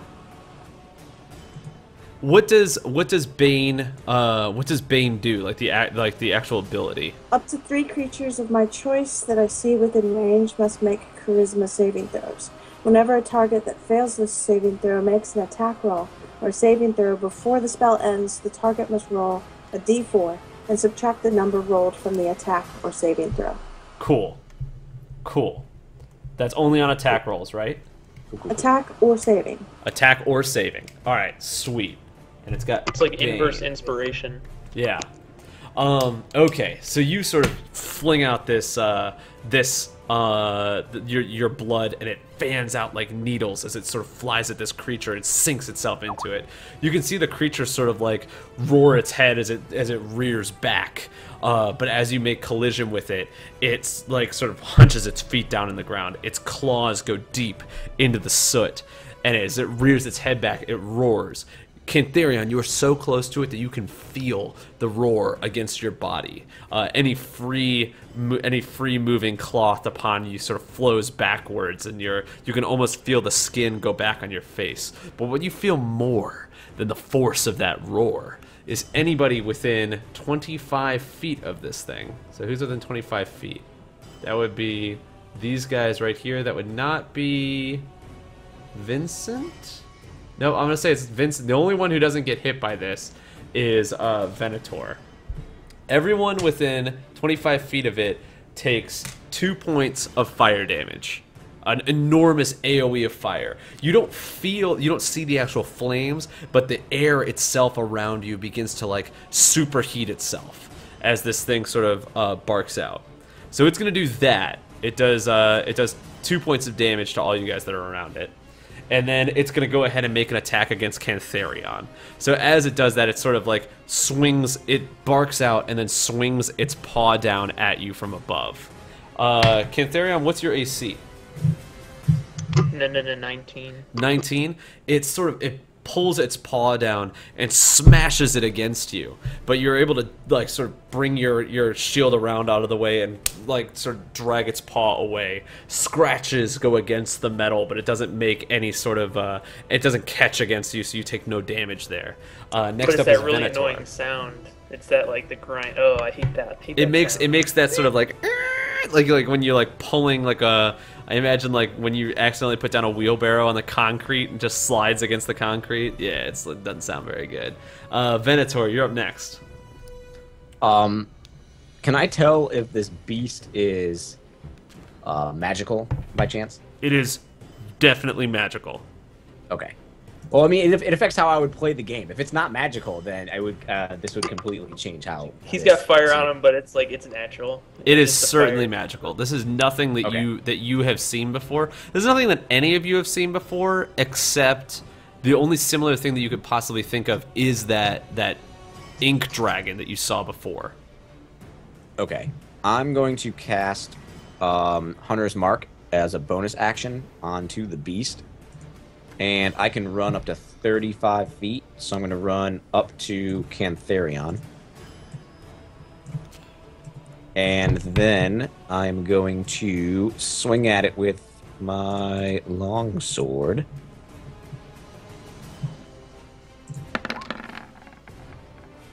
Ugh. An 11 versus AC. That is not going to do it. You swing at it with your longsword, and as you sort of swing towards it, you're not able to catch anything. It's almost as if the flames have tricked you, because you swing directly through fire, but it makes no contact. I'm gonna roll, and I'm gonna give you really good odds. You're safe. Safe of what? Burning? You don't know that. I'm not gonna tell you. So you swing, and you're not able to make any contact. I forgot. I have 2 attacks at 5th level, so I have another attack. All right, so go ahead and make your second attack. Thanks for reminding me of what happens at 5th level. Alright, so then I drag my longsword back up. 18 versus AC. 18 is going to hit. You do make contact this time. How much damage do you do? Let me roll for damage. Let me see here. This thing hasn't been hit yet, right? It has not been hit at all. Plus Hunter's Mark. Plus... Okay, so longsword plus Hunter's Mark. Let me make sure I have the right roll here. Okay. It's going to do 8 damage. Not bad. Not great, but not bad. You deal 8 points of damage to it. As you swing into it, you can feel that inside the fire, there's some sort of solid point in there. Are your weapons magical in any way, shape, or form, or are they just normal human weapons? No, just normal piece of metal. Okay.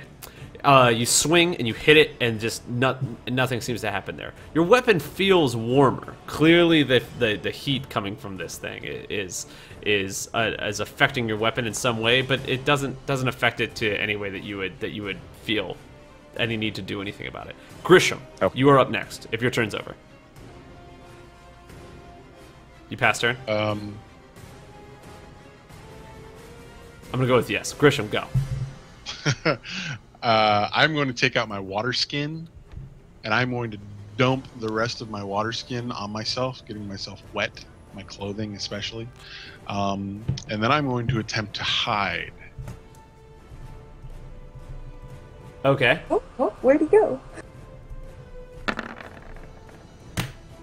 I'm going to say you are able to do that. So dumping that water over yourself. I imagine here's what you do. You dump the water on yourself, and you're going to pull like a straight up solid snake. Like you like dive onto the ground and like roll around. And so you like roll around until you're covered in all of this. You clearly do it better than like I'm goofy like, oh, you roll around. But like, you know, you roll around and you're like covered in all this black shit, and you're sort of like crawling on the ground now. But you've disguised yourself as so it's like Zoolander in the cave. Yeah, I imagine it's like that. You disguised yourself as the ground here, so you've definitely made it so that you can no longer be detected passively. Okay, and then that would have been a cunning action, which is basically a bonus action. And then I'm going to move towards the creature. Basically my full movement. Sure.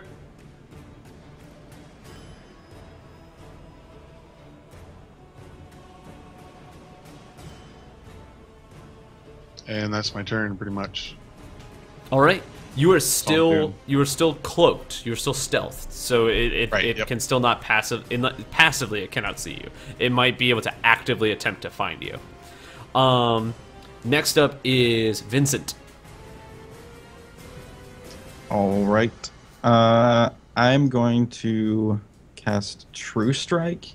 Try to reveal some information on it to help everybody else out in other ways than just it's like a big firebird, right? Pretty much. It's not a bird. It's supposed to be a dog, but this is like the coolest thing that I had that like signified like fire. It's a dog. Yeah, it's definitely a dog. It's like imagine a wolf mixed with a pit bull. Like it's got like sort of the pit bull body structure, but it has the long hair of a wolf or a coyote or a husky or something like that. Okay. Yeah, I'm gonna do True Strike then and try to reveal some things. Okay. You notice that it has a weakness to magic. Specifically, it is resistant to fire. It has a weakness to magic, and probably has some sort of weakness to water or cold or something of that. Like, you know, it's like Pokemon, fucking water super effective to fire. But it definitely is resistant to fire and has a weakness to magic. Before I end, like, what's on the ceiling? Like, what's it look like? The ceiling is open, but the it's sort of like all comes down at sort of like an easy grade to get into this room. But the ceiling is open. Like directly above you is the sun. Okay, gotcha. That's it for me then. And next up is going to be Cantharion. Wolffish, thanks so much for hanging out with us, man, woman, or whoever you are. We appreciate it. Cantharion, you are up, bud. He just slammed his paw down next to you, and you just dodged that shit. How do you respond? Oh, I smile wide and just say, "Tyr compels you to die." Like, I'm stoked. I'm so stoked to be fighting this thing. Tote stoked.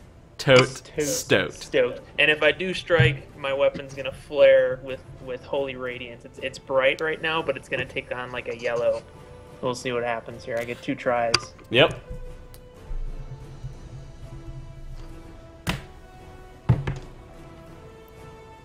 An 11 is not going to hit. A 12 is also not going to hit. So you sort of like swing your swords around, or your giant sword around. As you're swinging the sword at it, you know, as you're like, you know, Tyr compels you to die. The wolf sort of like responds in like a, like, you know, roaring out at you. You swing and you miss it both times. Again, it's sort of the same thing. Like you barely miss it. It's as if the fire itself is creating like a difficulty in finding the actual structure of where the thing is. It is going to wrap back around to Shadow's turn now. I'm going to drop to my knees and look up to the sky and chant, Ex serpentis venom vitae morbid sana sanguine. Duchess Gaming, thanks so much for giving us a follow. We appreciate it. And heal the companions that I can see. All right, so everyone heals up 8 hit points. She just cast Prayer of Healing. Can she see me? Because I need heals, but I'm... No, I need be in stealth. I would say that she probably can't see you. Sorry. Again, she could actively try and find you, but she cannot passively see you. No, it's all good. So everybody else gets to heal up 8 HP except for Grisham, who is sort of like solid snaking his way into the tail end of this, literally and metaphorically speaking, the tail end of this giant fire dog. Alright, next up is going to be the Fire Beast. For the sake of this, I want you to know that this creature can trigger attacks of opportunity, but it triggers attacks of opportunity at disadvantage. So the creature is going to dive off of the ground and dive up towards the wall, the way that it was before. Grisham, Cantharion, and Venator all get attacks of opportunity, but you get attacks of opportunity at disadvantage. At disadvantage. Okay. So it's attempting to jump up onto the wall. 14. A 14 is not going to hit. A 21 will hit. I do not take my action. Grisham does not take his action, so he is still stealthed. Yep. Can I use... I honestly don't know this. Can I use a Divine Smite on a retaliation attack? I don't think so. I don't think so. We'll I just think say your no, Divine I don't Smite know. has to be like your active, like, I am... This is me! I'm doing this shit! I think it's a bonus. So Yeah. I think you can only use bonuses on your turn. So yeah, So how much damage do you do? just the 6. The 6? And is your weapon a magical weapon? Yeah, because of the Sacred Longsword. spell I Alright, cast at the so you do 5 additional damage there. So you're going to do 11 points of damage to it. So that brings it down to this very big number. It jumps up onto the wall. Oh, I'm sorry, Vincent, you were going to ask a question. What was that? Yeah, did anybody see him rolling around in the dirt? Like, did that happen? I would say no. He made a move such that I don't think unless you were looking at him, you wouldn't notice him. Okay. I was kind of almost in the back of the party. Probably only Venator would have maybe been able to see me in his field of vision. Okay. He made a very good furthest. stealth roll, so you would need a really high passive perception to notice him. I think you rolled like a 24. So unless your passive perception is greater than 24, you probably didn't notice it. I'm like tunnel visioned by this beast, so I would not have noticed anything. And the beast was probably tunnel visioned by Cantharion and you all there. It jumps up onto the wall. I'm going to attempt to recharge here. It does not recharge. And as it jumps up onto the wall, it is going to make an attack towards probably Venator. No, Cantharion. It's going to make an attack towards Cantharion. Same tone. It's going to make an attack towards Cantharion. This time it's sort of like rearing its mouth back, and it breathes out sort of like a fireball that comes directly towards you, sort of like a beam of fire. It is going to roll, because I'm rolling against you, and I have Bane, I have to give myself disadvantage. And it is going to miss you, because it is baned right now. If I miss, does that mean I do 1d4 damage to myself? How does that work? No, Bane? It's just a penalty of the roll, I believe. Yeah. Okay. Because I am just baned, subtracts 4. because I am baned, I would miss. So it jumps back there, attempts to breathe it, and then dives down again, back into the same spot that it was before, sort of getting itself back into the fray. Venator. Before I move on, I accidentally rolled the wrong thing. I rolled the long sword as if I was swinging it with 2 hands, which would have been a D10, so it was supposed to be a D8. So I'm just going to roll damage for last turn and correct it. So what I had last time was an 8. So this will actually be an 8 plus 3 plus 1 plus 2. So just add another 6 Okay. Okay. from last time. I got that. Okay. So now I'm just going to swing at it again with my swords. So long sword, first attack. 15. 15 is going to barely miss, but a 15 Okay. will miss. So I'm going to swing down and then come back up for my second attack. As you come back up, you miss again. So as you swing down, the dog sort of like jumps back, and as you come back up, you're gonna miss again. As you come back up, it sort of leans farther forward to you, and it has sort of set its sights on you at this point. Grisham, you are up. Okay, can I... How tall is this thing? You said it's like a dump truck, so is it like, what, 8 foot tall? I would say to its probably back? about, pick a number between like 8 to 12 feet tall. Okay. On How its high? on Like- fours. On all fours, it's like 8 to 12. If it were on hinds, it would be way bigger. Right. How hot is this thing? Do I feel heat radiating from it? Strangely enough, you don't feel heat unless it is. It's almost as if if it's actively trying to make heat present, then you feel heat. But if it's not actively trying to make heat present, you don't feel heat. I imagine like Charmander from Pokemon. You know how like Charmander wouldn't burn people if it wasn't supposed to? Like if it knew that you weren't bad, like it didn't burn you somehow in the crazy magic Pokemon world. In this crazy magic world, unless it's actively wanting to burn you or actively knows you're there, it doesn't feel hot. Okay. I am going to attempt to use my... Well, I guess I'll have to ask. Can I use my free action to... Dang it. Find the thing. To climb up about 10 foot on the wall behind it. I think you could use your movement action to do that. Okay, But not because a I want to free basically climb up onto the wall and then jump down onto its back and make an attack. That's what I'm trying to do. I'll give it to you. It seems like a really cool thing to do. So yeah, I'm gonna let you do that. That seems like fun. Okay, so that's what I do. Do I need to make like a climb check or anything, or like acrobatics or something? Yeah, do an acrobatics. Let's see if you can pull this off. Or then I could just fall on my face instead, like oh. And Yeah. then that would be the end of it. All right, here's the acrobatics. That doesn't look good. That is Yeah. not good. You climb up and jump off the wall. You're gonna make an attack against it, but I'm gonna say that you do not mount it. So you get to make your attack against it, but there's no way you would have gotten on top of it with that. All right. Is it still an advantage attack though, with basically a sneak attack? I'm gonna say yes. It probably is a sneak attack.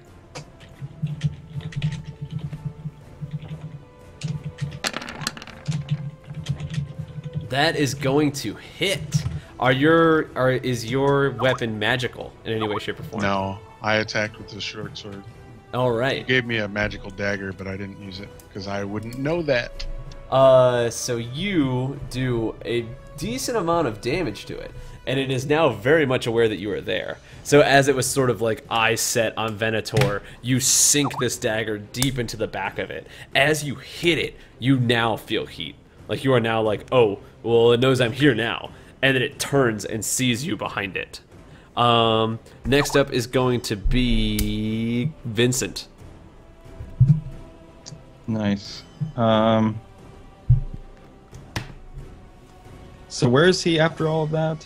Like, He's in the after same stabbing? spot. So he like sort of jumped up onto the wall, shot up like a fire beam down, and then jumped back down onto the ground.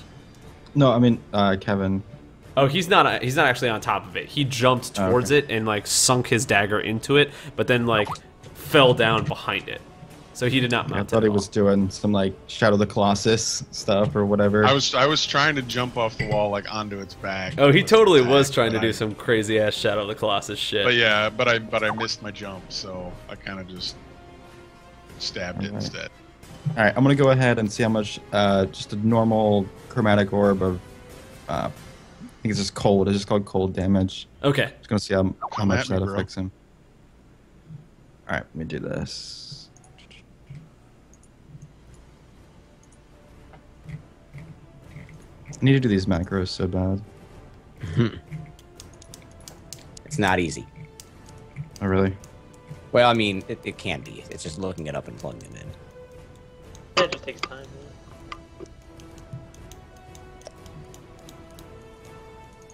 I'm not a D100.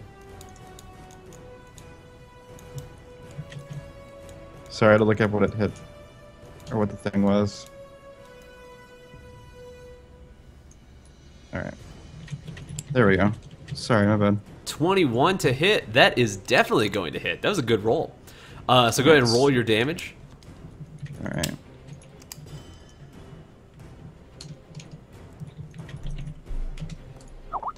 Damn. Not a great roll on damage, but it is a magical attack, correct? Yes, yeah, and it is magic. And it is a cold attack, correct? Yeah, yeah. Okay, so you are going to do 20 points of damage on that roll. So I'm going to go ahead and mark that what we number down noticed here. that it was like a small amount, you know, like it wasn't like the biggest. So as you shoot out this orb, how does it look whenever you cast Chromatic Orb again? It just like Dragon Ball Z, like Dragon Ball Z, like a Kamehameha. So you like shoot out this magical orb. As it flies through the air, it turns into that blue and crashes into the side of this beast. It hits it and appears to knock the beast back. As it makes contact with the body, it almost freezes over those flames, and the flames frozen inside of that ice fall off and shatter into the ground and sort of like just become nothing. They just sort of disappear. Behind, you can see like the red, orangey fur, kind of like the fur that my cat has, like that sort of like orangey, like tabby color. But just as it does that, it sort of like lowers its foot back down, and then like fire bursts forth from it again. But you definitely can tell that like it didn't like what you just did to it. Cantharion, you are up next, bud. All right, I'm gonna take 2 more swings at it. Let's go. 17 is going to hit. 19 is also going to hit, so you hit twice. I do that. How much damage does that do? And then on both of those swings, I'll expend... On one of them, I'll expend a 2nd level spell slot to deal extra smite damage. Okay. So on the first one, my sword, like I said, it flares with that like yellow glow, and it lets me add 3d8. Damn.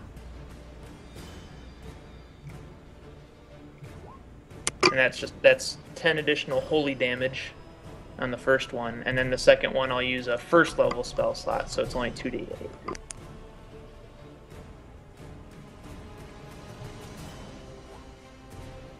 So yeah, and both of those are holy damage. Okay. But it's all part of the swing. So the first one's 19 damage, and then the second one's 9 damage. 19 so plus 9 is 28. Damn, that's a shitload of damage that you just dealt. I'm really sad about Draven. Like, I gotta avenge this kid. You did a really good job at doing a shit ton of damage to it. So, where at first its eyes were trained on Vincent after that sort of like ball like shot out at him. The second one, Cantharion, sort of like lays down the literal tear hammer on this thing, smashed it down, and as you hit it with your first strike, it falls down into the ground and has to sort of grab its footing again. As it's down into the ground, it raises its head back up, and you sort of swing back across it and knock it. And I imagine your sword cuts through it, but it's almost like a baseball bat, like the amount of damage that this thing pulls with it. It's like you're swinging this Louisville Slugger, as in that horizontal motion, and sort of knock it to the side, doing a massive amount of damage to it. Very good. Next up is going to be Shadow. Okay, I want to attempt to put a magic circle around it. Yeah, how big is this thing? Is it smaller than a 10-foot radius? I would say it is not smaller than a 10-foot radius. Okay, so that wouldn't be very It is successful. like 8 to 12 feet tall, so it's definitely longer than that. I could instead put a 10-foot radius around a few of us that it wouldn't be able to enter. You could do that. You could do that. Okay, let's see. I think I'm going to have to go over to where Vincent is so that we're both in the same circle and put both of us into this. But anybody else would be able to enter it except for that beast. Okay, so you've created like this this barrier of only you can enter it and it cannot. Is that what ability is that? Is that the blah blah blah secret hut? Magic circle. No, that makes more sense than blah blah blah secret hut. Isn't all coming up properly. So it's a magical circle that it cannot enter and only you can enter and leave. Yeah, I'm guessing it's an elemental, like a fire elemental. It would be similar to a fire elemental, but it is not a fire elemental. This is 5th edition. GWTF Camel. This is 5th edition. Little homebrew 5th edition. Yeah, because the choices are celestials, elementals, fae, fiends, or undead. It's probably an elemental if it's the closest to anything. Okay, alright. So I'll be walking a circle around the two of us. It'll take me about a minute to do, and bringing out some blessed water, the tears of snakes. And I'll be trailing the water behind me and just chanting quietly, and the water will start to like glow. And so everyone will be able to see that this circle was there and where it was. Okay. So it's probably, I'm going to say it's going to take you 2 turns to do this, to make this circle. Okay. It's 10 feet around and 20 feet tall. Okay. Sure thing. So it's probably going to be 10 feet around. It's going to be like this box right here, probably. If we drew a circle around this box right here. I can actually draw this circle for you, if you would like. I was going to attempt to, but I was going to try to make it so that both of us fit in the same circle. Let's make it like right about here-ish. That seems pretty good, right? It's going to take you 2 turns to fully draw that, though. Okay. So you're doing that. While you are doing that, this fire beast is going to attempt... And it is going to recharge, so it is going to do the same thing where it superheated the air all around you. As you knocked it back, Cantharion, it looks back at you with its teeth snarled and like sinks down into the ground and explodes once again. Everyone is going to take 2 points of fire damage. That's within 25 feet of it. Again, I'm rolling badly, but I'm pretty sure that's just these guys. Uncanny dodge on that one as well. Okay. You can go ahead and use your uncanny. That would lower that one to 1 for you. Cantharion, you're going to take 2. Venator, you're going to take 2. Now it's going to go ahead and make an attack against Cantharion once again. That is a 19 versus AC. 19 will hit. All right. So, Cantharion, you are going to take... Ooh, that's a lot of damage. You are going to take 12 points of damage. As you take that 12 points of damage, its paw, like, actually I'm gonna use the right one because it's gonna make sense for what I'm gonna do now. Its right paw sort of comes down and crashes against your shoulder. You feel yourself collapse towards the ground. You are now restrained. You are on the ground, stuck, and cannot get up. It has combat advantage against you, and you cannot move. You can make an attempt to get out of it on your turn, but you are stuck there. It is now going to make a second attack against Venator. Venator, what is your AC? I believe it is 18. It is 18, yes. It is 18. It rolled a 15, so it is going to miss you. So it sort of crushes Cantharion against the ground and then attempts to bite out at you. And as it chomps out, you jump backwards. But it isn't able to grasp onto you. In case you didn't know, the bite is the big damage one, not the hand down. So it has Cantharion down on the ground. Because of that, it is going to choose not to move because it's going to keep him stuck here. And then next up is going to be Venator. I'm going to make kind of like a slashing X with the sword for the first strike. I'm going to slash. Oh, we got another follower, Wolffish. Thanks so much for giving us a follow, man. Thanks for hanging out this whole time. We really appreciate it. Hope you're having a good time. Happy hunting. Go back to the magical X you were talking about. Oh yeah, no, it's not magical. It's just like on the first strike, I'm gonna like slash down across its face that struck out at me, and then for my second attempt, I'm gonna try and slash at the paw or leg, whatever it is that's pinning down Cantharian. Okay, so the first one's going for the head, the second one's going for the leg. Cool, cool. Correct. Go ahead and Alright, swing away, Johnny. 9 one's is a going to 9. miss. That is going And to. the second one is a 23. 23 is going to hit. So go ahead and do your damage for that one. All right. So what do we got? Long sword. Plus I am thinking of a number. Go ahead and roll that damage. 3, 8, 12, 13, 15 damage. 15 damage. That is definitely higher than the number that I was thinking. So that is going to go down to this. That is going to go down to this. That is going to go down to this. Okay. As you slash out towards the leg sort of like stumbles backwards, and it has released Cantharion now. Cantharion, you are still prone, so your movement action has to be used to get up, but you are no longer being restrained by the creature. If Venator does not want to move, the next step is going to be Grisham. It's not paying any attention to me at all, really. It now knows that you're there, so you can no longer sneak attack it. But it hasn't attacked you.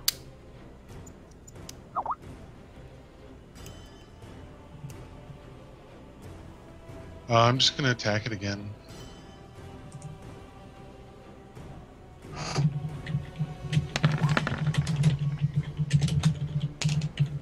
Uh, 24 is going to hit it.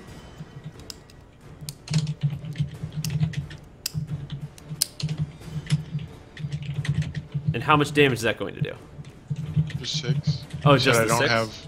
Yeah, you said I don't have stealth attack on it this time. So. Okay. I am going to go ahead and mark this right here.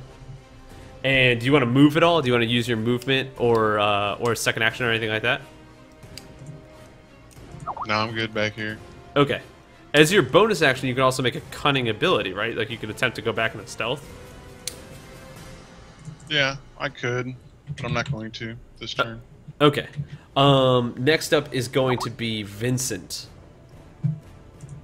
I had to step out for bio real quick, but what the fuck happened to what's this blue stuff around me? What's going on? I didn't even see it. Just you can short and sweet it if you want. So while you were gone, Jillian cast Magic Circle. So she's attempting to create like a large magic circle that only you guys can enter and the creature cannot. Stay in the circle. Oh, gotcha. But the circle's not fully And there. it glows. The circle Yeah, will. it's only half circle right now because it's almost been a full turn. It's gonna take her. Gotcha. It takes her a minute to draw the circle. So I told her it's gonna take her like 2 turns to draw it. Okay. Yeah, fair enough. I can cast out of it though, right? Yes, it not a only big deal. affects that thing. Okay. Yeah. So I'll just cast my longest range, and that's another chromatic orb. And yeah, hang on, let me roll that. So from like the center of this, as she's like running around you, like pouring out what she said were literally the tears of snakes, which is a terrifying thing. You're just like slinging spells from the middle of this circle. Yeah, it's awesome. Okay, I'm gonna go ahead and I'll roll. We got ourselves Cast another the- follower, GWTF Camel. Thanks so much for giving us a follow, man. Appreciate it. Thanks for hanging out this long. We really do enjoy it, and hope that you're enjoying yourself too. Happy hunting. Also, Go want ahead. to hear about the Adam Sandler conspiracy theory. The Adam Sandler Anyways. conspiracy theory. Anyways, yeah, I'm gonna go ahead and roll. We're gonna do obviously cold, and I'm not sure if it's a good idea to like aim it somewhere. I can do that there, right? Do you want to aim it at something specifically? Say if it was like a limb. Like, Yeah, you definitely could if you wanted to do that. I won't do it. It's fine. All right, let's just do. You this. can do whatever you want to, man. This is a game of imagination. It is a game of enjoyableness. I am making that word up as I'm I saying was about it. to say. But yeah, you can do whatever you want to, brother. Cool. Yeah. So I'm going to. I'm not sure if it's a good idea to aim it at the the hand Cantharion. So I'll do the opposite one. Okay, so you're gonna go to the left leg or the hind leg, the right hind leg. The left. The left leg. So you're gonna We'll go for that one. cross over. You're gonna go to the left one. All right. See what happens. A lovely 8. That is going to be an 8. So as you send this orb flying through the air, it sees it like it sees it as it's like crossing its path, moves its leg out of the way, and the orb slams into the wall, leaving like those frozen like icicles like creeping out against the wall. And you can hear it like as it's like, you know, like taking into the stone. It looks to you and notices the large circle that's being made around you as you do that. Next up is going to be Cantharion. All right, we'll take 2 more swings. Let's do this. That is going to miss. A 12 is going to miss. And a 16 is going to hit. All right, and we'll do another first level spell slot. Make it flare with that yellow divine energy.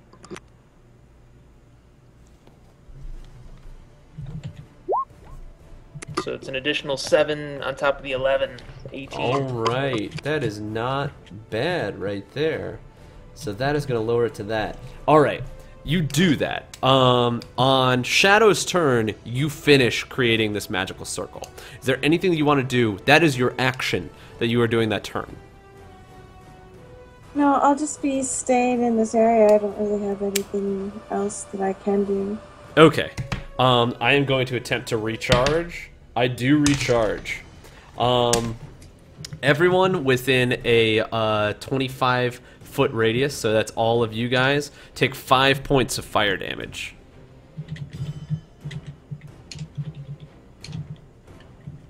Is that just frontal or all around it? That is all around it. That's a giant AoE around it. Everyone takes 5 points of fire damage. How's everyone looking right now? Peachy. Grim. I got my little health bar up. You can see. Okay. Okay, good. So the next thing that I'm going to do is it's going to dive back against the wall once again. So it triggers attacks of opportunity from all 3 of you. So go ahead and make your attacks of opportunity. Ooh, an attack of opportunity. 26, that is going to hit. So that does 8 points of damage right there. 19 is also going to hit, which is going to do 8 points of damage as well. And the 15 is not going to hit. So Grit, as it's like sort of diving away, Cantharion is able to swing down his sword, and Grisham's able to sink its dagger into it and slide it away. Grisham, you are no longer in sight actively for this beast because it has now trained its vision on the giant circle that that Shadow has made for her and Vincent. The creature attempts to dive from this from its point against the circle. But as it hits there, it realizes that it collides into it. And I imagine it collides into it, and like there's like this wave of like blue magic as it like crashes its shoulder into it. Can I make melee attacks against you while you are inside that circle? Yes, but it's at disadvantage. But it's at disadvantage. This thing is going to try to make a melee attack against Shadow. Shadow, what is your AC?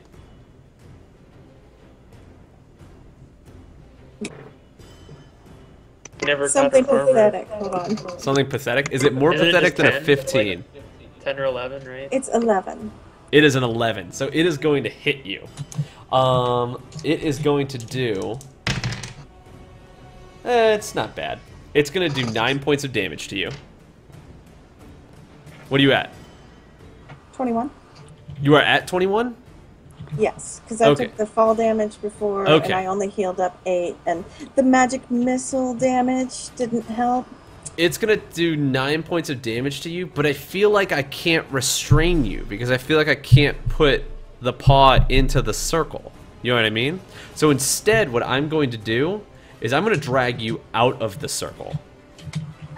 So you are now restrained outside of the circle. You created this. You created the circle, and it has restrained you outside of the circle. And it is going to make a second attack with advantage against you now. Oh crap! So that is going to be a 12 versus AC.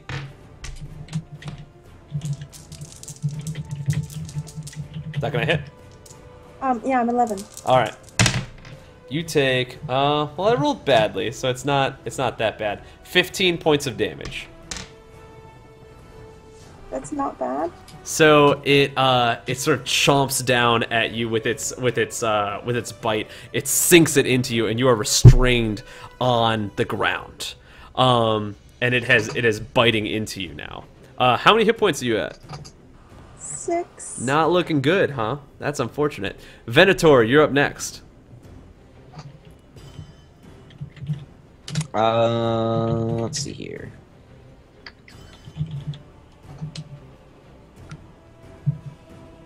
Okay, yeah, I'm just gonna run up to it over here and hit it 2 more times with my longsword. So, quick little, I guess, down strike as I'm running. Give it the old 1-2. I'm gonna change the battle music here because we've been listening to the same battle music for too long. And then bring it around and then another down strike. So. Was that your first attack, the 15? The 7. Well, it's a 17 after a modifier. No, but it was your first attack, the 15, and your second attack is the 17? No, that was the attack of opportunity, the 15. Okay. The 17 hits. Okay, so the 17 hits, and then the second attack is a 23, so that definitely hits. Yes. Okay. So now I gotta go to this here. So longsword plus Hunter's Mark plus Colossus Slayer. So 5, 6, 7, 8, 9 on the first attack. Not bad. And Could have then been a whole lot better. Hunter's Mark. 7, 9, 10, 12 on the second one. Damn, that one's pretty good. All right. Next up is Grisham. Grisham, who is now stealthed again, or not stealth, yeah. but you're not being paid attention to anymore. Okay, well, I am going to stealth and move. Can I stealth and run to him? Because I would have to run to make it to him in one turn. It's 45 feet.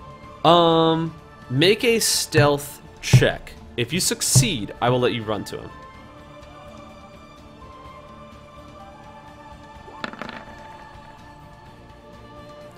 No. You can run to him, but you will not be stealth if you run that way.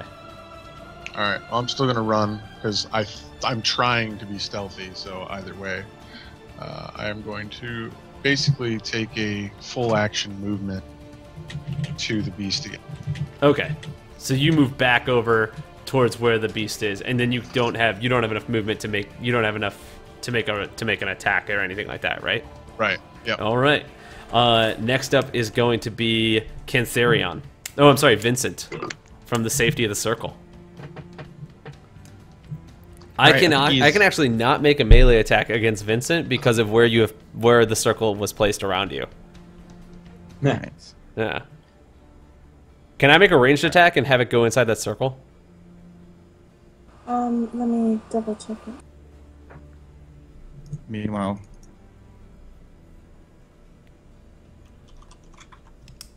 Vincent.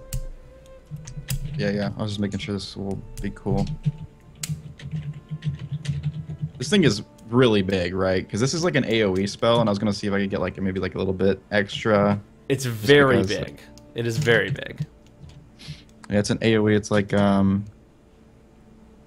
Ray of Frost. It's gonna send some frost area in front of me. I'll give you a little extra. So yeah, okay. If you do it, we'll say it does 1.5 times damage because you're doing an AoE against one really big creature. That seems fair. All right, fair enough. Let me roll that. Oh, by the way, I just double-clicked chat, and you can pop that out on Roll20. I don't know if you guys do that. I just accidentally did it. You can pop out all those menus. Okay. Anyways. 17 is going to hit. Alrighty, and Yeah, it would say each creature would be dealt 1d8 cold damage. So let's do 1d8 times 1.5. I mean, don't type in times 1.5. We'll just do the math. Yeah. 7. Half of 7 rounding down is going to be 3. So you do 10 points of damage, plus the additional because you're doing a magic attack, and plus the another additional because you are doing the current song is plus the other additional because you're doing a cold attack is Venice Rooftops, which is actually from Assassin's Creed, I believe. That is going to do this much damage, so it is down to this right here. So you sort of like cast this ray of frost from your hand, and I imagine it like sort of comes out as like this sort of like a cloud of blue. It's sort of like a fog, but it's like a fog with a direction. It like intentionally like goes forward. It might be from Van Helsing. I'm not entirely sure. As you do it, it can feel like the entire half of its body become like caked in that ice, and the fire sort of burns through and melts that ice, but you can see that it struggles to do it as it sort of fights away at the opposing element. It doesn't. Ray of Frost, I imagine, is more of like a slow frost, like a frost bite, as opposed to the orb is sort of like a crashing, like, you know, dramatic, like explosion of the element. So it's a little different if you imagine it inside your head that way. But it does appear to have a major effect against this creature. Next up is Cantharion. Is he looking pretty rough? Is he looking just injured? Do I get a sense at all? Or You don't get a sense at all. You have no idea how much damage you've done to this thing at all. I'll go up so that I can strike out at that limb. That's it, because it's still pinning down Shadow, right? It is pinning down Shadow. All right, so I'll cast Compelled Duel on it, just because I don't know how much we got left. So it has to make a Wisdom save DC 14, and then if it doesn't make the save, it has to attack me or attack. If it attacks someone else, it's at disadvantage. Okay. And I'll take the swings at the limb that's pinning her down. All right, go ahead and give it a shot. You better hope you hit. 15's gonna miss. 12 is going to miss. So you swing twice, attempting to take it out, but as you swing, the teeth sort of chomp back at you, sort of like backing you away. And as you swing at the head, you miss the head as well. It's going to attempt that DC, or no, it's Shadow's turn. So Shadow, you are pinned beneath this thing. You cannot move. You are restrained, and you are trapped here. What do you do? Okay, well, I want to heal myself. Would I be able to lay hands on myself? Yeah, you can heal yourself. You can definitely touch yourself. Okay, I mean, touch yes, myself. that'll work. I'm going to heal myself at level 2 instead of level 1. So you heal yourself 11 HP. Oh, I touch myself.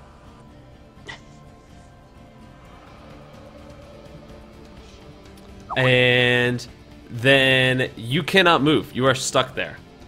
So next up is going to be this beast. The beast is going to attempt that wisdom saving throw. And it is going to fail. So it has to attack Cantharion. It turns to attack Cantharion. 14 versus AC. 19 would hit, but it lifts up the paw that it has holding down Shadow and attempts to bring that down on you. So Shadow, you are no longer restrained, and it actually misses Cantharion. As it's doing the same, it rears its head back and attempts to fire that that same like ray of heat directly at Vincent, who's inside the circle. Vincent, what is your AC?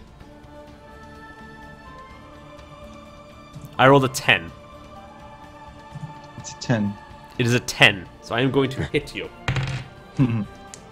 I'm going to do this much damage. Nope, not that much damage. I'm going to do this much damage. I was about to say, I'm probably dead regardless. Did you want to know what it said about the magic circle? Yes. It says the creature has disadvantage on attack rolls. It doesn't specify if they're ranged or... Oh, melee. okay. So I'm going to make another attack roll then. targets within the cylinder can't be charmed, frightened, or possessed by the creature. Okay. You were very lucky that she reread that, because I rolled 11 damage, and I rolled a second die, and I rolled a 3 on my attack. So Nice. its attack is going to miss you. Otherwise, you probably would have been taken down to 0, I would imagine. Yeah, it's pretty better now. Next up is Venator. Okay. Just more feverish slashing at this crazy beast. 18. 18's going to hit. And 17 is 17%. also going to hit. Okay. So for my first attack, it's going to be my long sword plus Hunter's Mark plus Colossus Slayer. 9, 14, 15, 16, 17. That's a lot of damage. And then the next one's going to be long sword plus Hunter's Mark. 4, 5, 6, 7, 8. All right. Okay. Grisham, you're up next. I will attempt to re-stealth as a additional action or whatever it's called. A cunning action.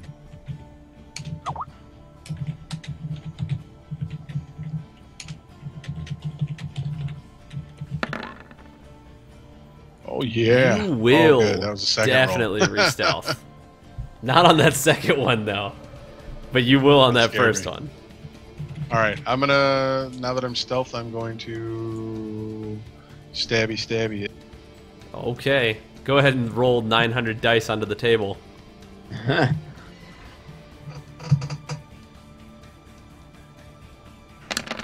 900 dice. That is going to hit. So do you do 15 points of damage to it? That's correct. All right. And next up is Cantharion. I went quick. All right. Take a couple more swings. 17's going to hit. 25 is definitely going to hit. All right, I'm almost out of spells, so I got one more Divine Smite we'll use. I might use both of them. I really want to save a second level slot just in case. It's up to you, bud. As Do a what your bonus heart tells action, you, Cantharion. as a bonus action, I'll throw like a sense out to Strider, like just like, is it all good kind of thing. Does he get back to me? You are unable to contact Strider right now. Yep. Okay. I'm You gonna have save a bad second cell level. phone. You have bad cell phone service right now. Okay, gotcha. Yeah, we gotta get down this guy, so I'll go all in.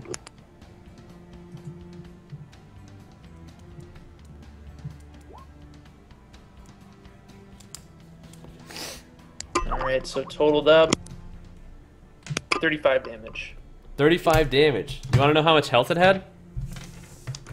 No. Oh. What is that? That is a 1. Alright, no. here's a question for you. So since because I rolled both attacks, obviously, can I save? No, it doesn't matter because of how I rolled it. Never mind. So you slash out towards the creature, and as you make contact with it, there's sort of that heavenly like blast of light. The creature backs away and then dives up against the wall. As it is up against the wall, it sort of eyes you strangely, barking out and sort of like clamping its teeth. As it sort of eyes the whole group of you as it is up against that wall. And then in like a burst of flame, you see the flames sort of like come out into the and they begin to fill the entirety of the room. Sort of like this like snaking flame going around the room around you, swirling, and as it does that, the soot from the ground like lifts up. It moves around in this circle, and you can see the head of the beast like chomping at you each time it crosses your path. But it eventually all comes down and lands inside that ash, and it sort of like sinks down in the ash fast, and you see the ash like soar up in the air. But then it becomes smooth, and it's as if it was never here. What slammed down into the ash? Sorry. That sort of like ribbon of fire that it created as it was like sort of flying around the room.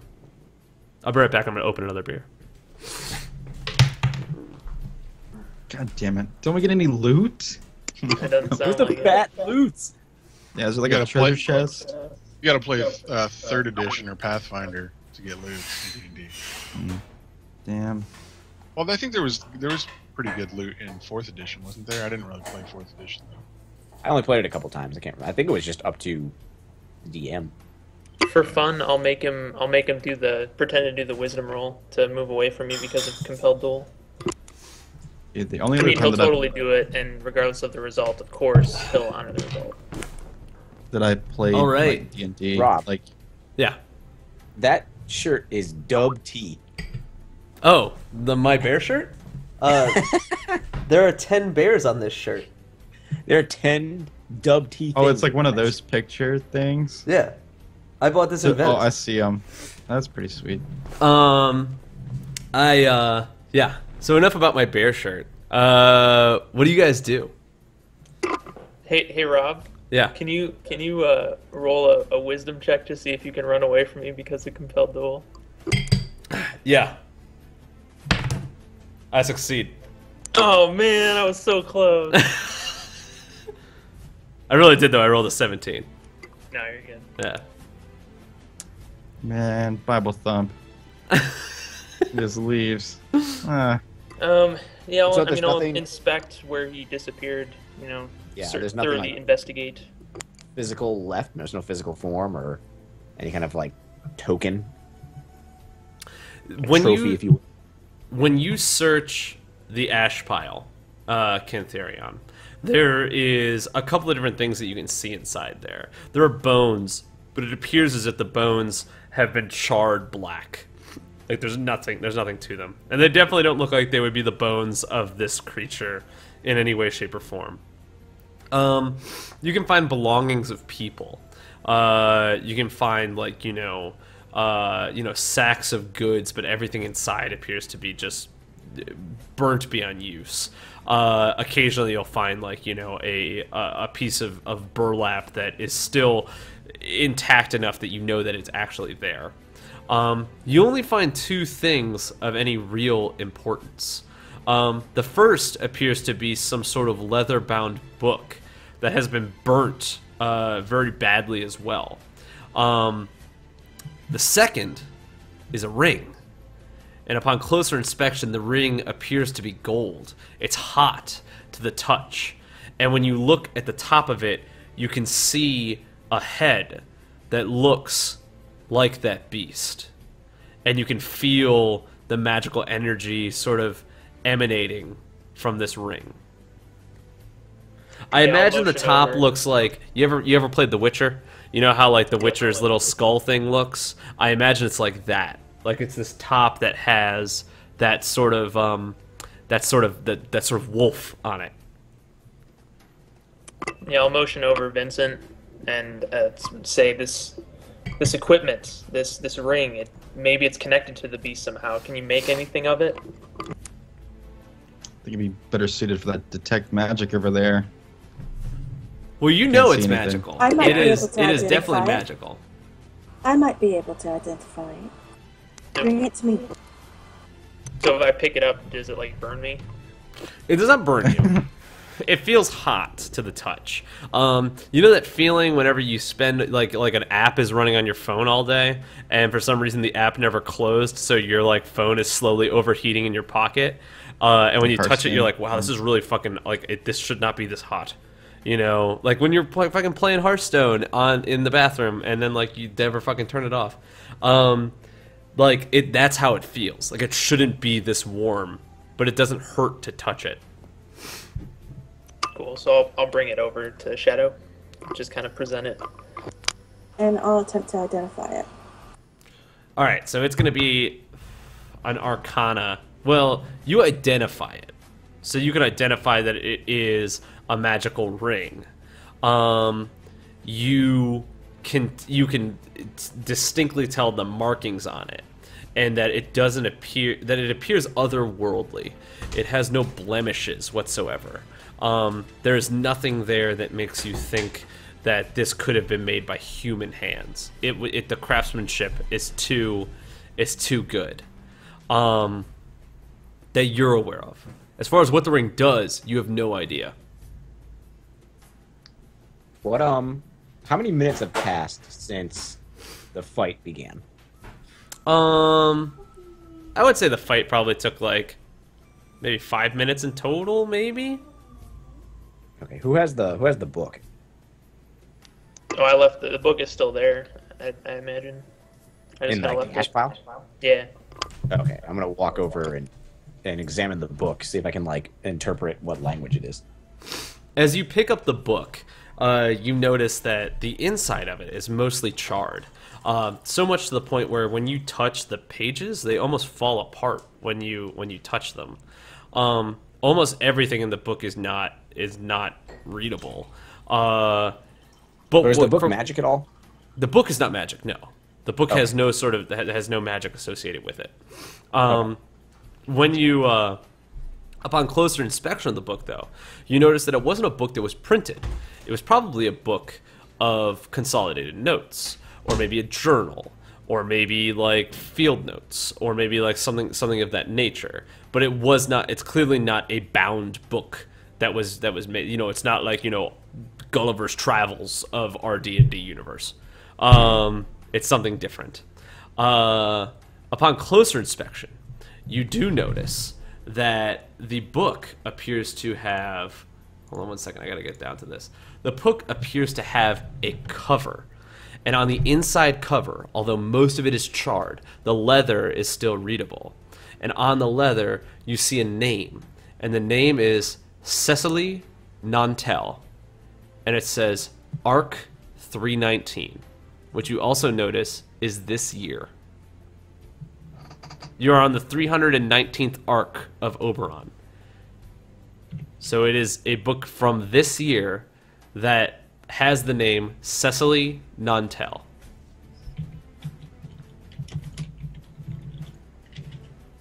Okay, excellent.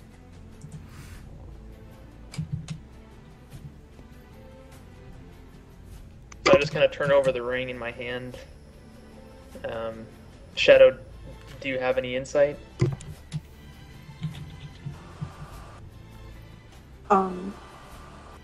I forgot. It was Arcana. If you wanted to learn what the ring did, you would have to make an Arcana check. Oh, okay. So. Because what the ring does is actually magical. You are identifying the ring as like as a physical object. So should I do an Arcana check then? You can try.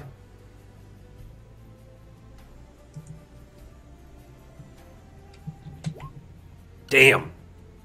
Good. You know who built it? Good lord. You know a lot about... So I wasn't going to tell you all of this about this ring, but you clearly know this shit. So what you notice is that there is magic in the ring. The magic is almost like it is a summoning spell. So you could deduce that the creature has infused itself with the ring. As to why the creature would do that, you have no idea. What the creature's intentions are, you have no idea. But you know that channeling the power of this ring would summon this creature. So in other words, don't put it on. No, someone has to put it on. We can summon Ifrit at will. That's awesome. I think we'll give the ring to Vincent and let him Keep try. the ring away from the gnome. I don't think the ring ever got out of my He just hand. got like dollar signs in his I eyeballs. think the ring is still in my hand and I close it. Yeah, And I put it in Cantharian, my pocket this so seems he can't see the really precious. dangerous. I don't know what we should do with this. Ifrit. Must take it to Mount Doom. All I'm Throw saying. it in the fire from whence it came. Priscilla would know what to do. Could with I this. tell where it came from? With that roll, you probably know like where the gold was smelted and You like, can which hill it was dug out. Shadow, you can ask me anything you want about that ring, and I will tell it to you because you rolled a very good Arcana check. I didn't realize you had plus 10 to Arcana too. Did you not? You crit on She that rolled shit, a natural 20. You rolled a nat 20 and you have plus 10? Wow. Damn. If you want to ask questions about that ring, you can ask questions about that ring. I can't think of anything at the moment, Okay. guys. Well, yeah, like you were saying, you know, what its origins are. I mean, you can't divine like why someone would have made it, but you can get a sense of like how it was constructed and like what that train, like who could have constructed it, like how would that come about, type stuff. Yeah, like who would be able to make it? As far as you can Or- tell, there's nothing of this world that could have made that ring. Or we could just use it for our travels. I'm just saying. Seems pretty nice. I like it. I think it's something we should keep very far away from him. He's going to abuse this, I'm certain. Yeah, I see Vincent with the Frodo eyes. He can barely growing control larger. his magical shards. That's true. That could, like, yeah, you're right. I agree. But yeah, I close my hand around it and I look to the group and I say, Priscilla will have hopefully some insight as to what purpose this ring has, who might have created it. This is all we have. This is all we know for the next step, and I believe she would at least point us in the direction of who could help. And honestly, the only other person who might have insight wasn't very helpful the last time around, and that would be the crone of the bog. And I'd imagine we couldn't find her again if we tried. Maybe. It's up to you guys now. Yep. Or we could, like I'm I not said, going back to her. You have And I'm the not going back through that bar. you have that you have the mysterious ring, you have the book, and you are currently in a volcano, or what I described as a volcano with no lava. I say we ride home with magic food every day. It doesn't, or doesn't someone use, like, bones, like, in a way? If I recall. That's You just, Shadow. like, scoop it. I use bones. Oh, yeah, there we go. That's we could, to divine my path, which way I should take. We'll ride home depending on who has horses and who doesn't. Oh, God. Well, Oh, no. Our horses can come back. Venators, however, It's a 0% chance. Well, it could be Yeah. zombie horse. Yeah, Venator doesn't have a horse. Venator straight up murdered his horse. I do have I a cannot have a spell horse. for undead. Nobody can have a Maybe horse. I could bring it back to undeath. No, I had. Remember, we have an extra horse essentially now, maybe. So let's cross that bridge when we come to it. But yeah, at this point, I guess look in the other ash pile too, just for consistency's sake, just to make sure nothing cool was left in the other one. Like thoroughly search.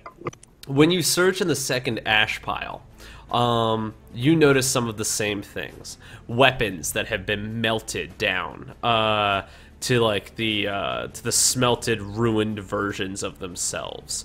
Some bits of cloth and some bones. However, at the very bottom of this ash pile, completely intact, are a pair of boots. And these pair of boots appear to have some sort of magical resistance to fire on them. That would have been useful to find beforehand. Yeah, Would have well, if you Yeah, searched that the works. ash piles before standing at the bottom here for a fucking hour. I wanted to. I don't know. So you find these boots. Upon closer inspection of the boots, you notice that they appear to be worn. Clearly, some sort of traveler had been using them for quite some time. The maker of these boots is impossible to tell. However, you do notice that it has specific markings. 3 snakes battling on sort of like the cuff of these boots. You deduce that they probably were made in the scorched lands in the south of Oberon. What these boots are doing here, you have no idea. So someone was wearing fire-resistant boots and got completely charred to death. I mean, they're not fire immune, you know. They're not fire. Wait, all And it right. was just the feet. that Fire were retarded, resistant. not fire. Yeah, there's like just clean cut off feet. Yeah, but Wait, it's are their like- feet The still feet are in them? intact. Everything as you like tip the boot over, like ash comes out of the boot. Come on, Cass. Yeah, I'll hand Yeah. them over to Shadow and point out the markings, and say, does this have? Because you know, I imagine this comes from the Southlands. Does this have any significance? The scorched earth is not my knowledge, really. I would know the golden sands only, but the snakes intrigue me. Upon closer inspection, you notice that although the scorched earth and the golden sands are 2 completely different areas, very close to one another, but 2 completely different areas, it is a symbol that is sort of seen on high quality trade goods in that area. It's a symbol as sort of it's sort of like a mercantile, what's A the word logo? it's like a logo, but it's almost like a logo that's sort of praising their gods and their deities, like in doing the logo. Like it's the idea that wearing these boots, sort of you are protected, but via like the Viper's Divine, embrace. yeah. The divine Viper's embrace, which is what protects you from the scorching heat of the sands, or in this case, maybe the scorching heat of like literally anything. Only it didn't work. Well, it doesn't protect you from literally everything. Again, it's fire resistant, not like fire proof? Immune. Fire immune, yeah. Yeah. But I'll just kind of like motion around the group with the boots and just say, my faith is my shield. Would anyone care to wear these boots? I would really. What be size are interested- they? I wear a 10.5. Well, they're magical, so they. All right, Eminem. I imagine they adjust to the wearer. They don't adjust to the wearer. Hold on one second. I didn't think about we what should size know. they are.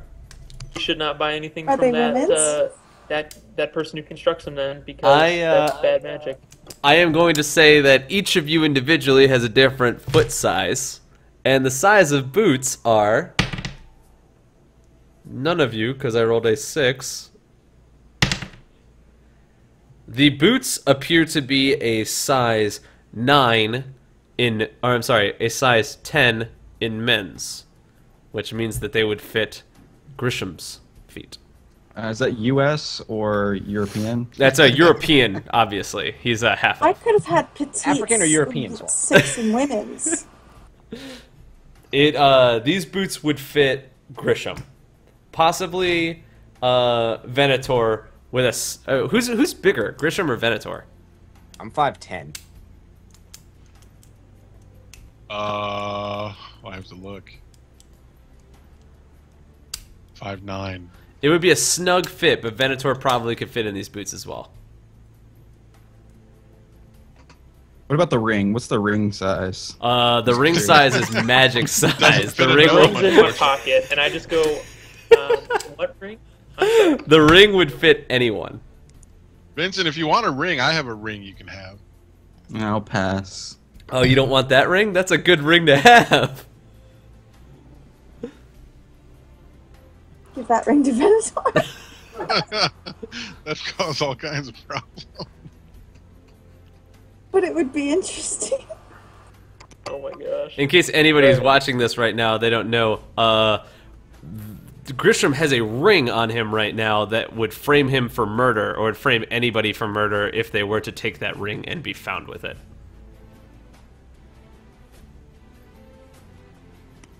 All right, so yeah, just my motion. Best I could tell, Kevin, Venator, perhaps these boots. I'll look at my feet. I'll look at the boots. Sure, why not? I'll take them. All right, I hand them over. Shrug. You feel more These powerful. are fire-resistant boots. Anytime that you take fire damage, go ahead and subtract 2 from it. You cannot get negative, so you can't gain health back from fire damage. But any fire damage that you would take, you take -2 while wearing these boots. Remember, you can only be attuned to 2 magical items at one time. So you can be attuned to your dagger, and you can be attuned to those boots. But if you get a 3rd magical item, you cannot be attuned to that 3rd magical item without getting rid of one of your other attunements.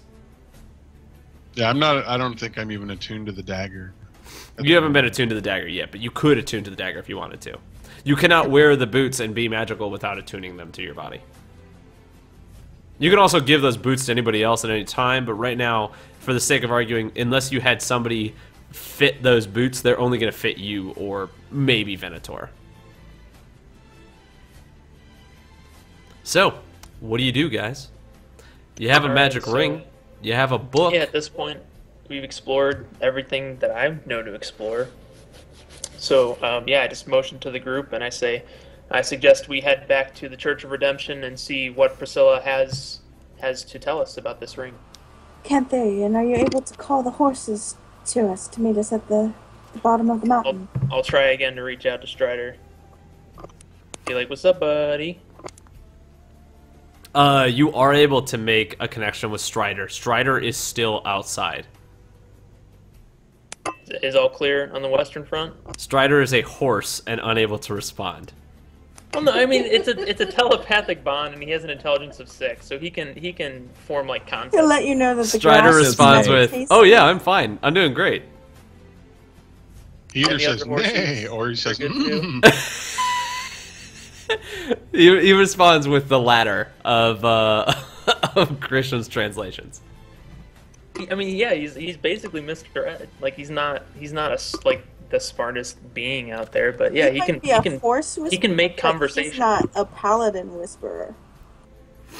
We both True. speak the same language. I would say that Certain- Strider says that he is fine. Okay, and then I ask it, are the other horses okay too? He responds with, "They are fine." All right, so I'll start heading back up the trail of shallowness. You sort of make it back up that path down to the bottom of the mountain. As you make it down there, you find that I'm actually gonna transfer it over to another scene that's maybe a little bit better to look at for the viewers than just the inside of this cavern. Let me zoom in too so I can see more of this. God damn, it's a beautiful picture. It is a beautiful picture. Oh god, not that far.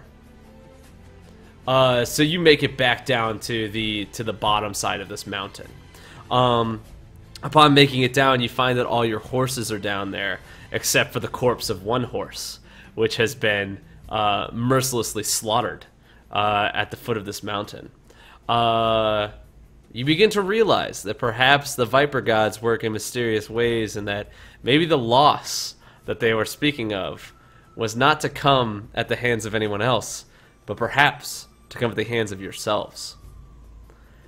Now, with 4 horses and 1 astral horse, what do you do? I So will I'll, not let Venator on my horse.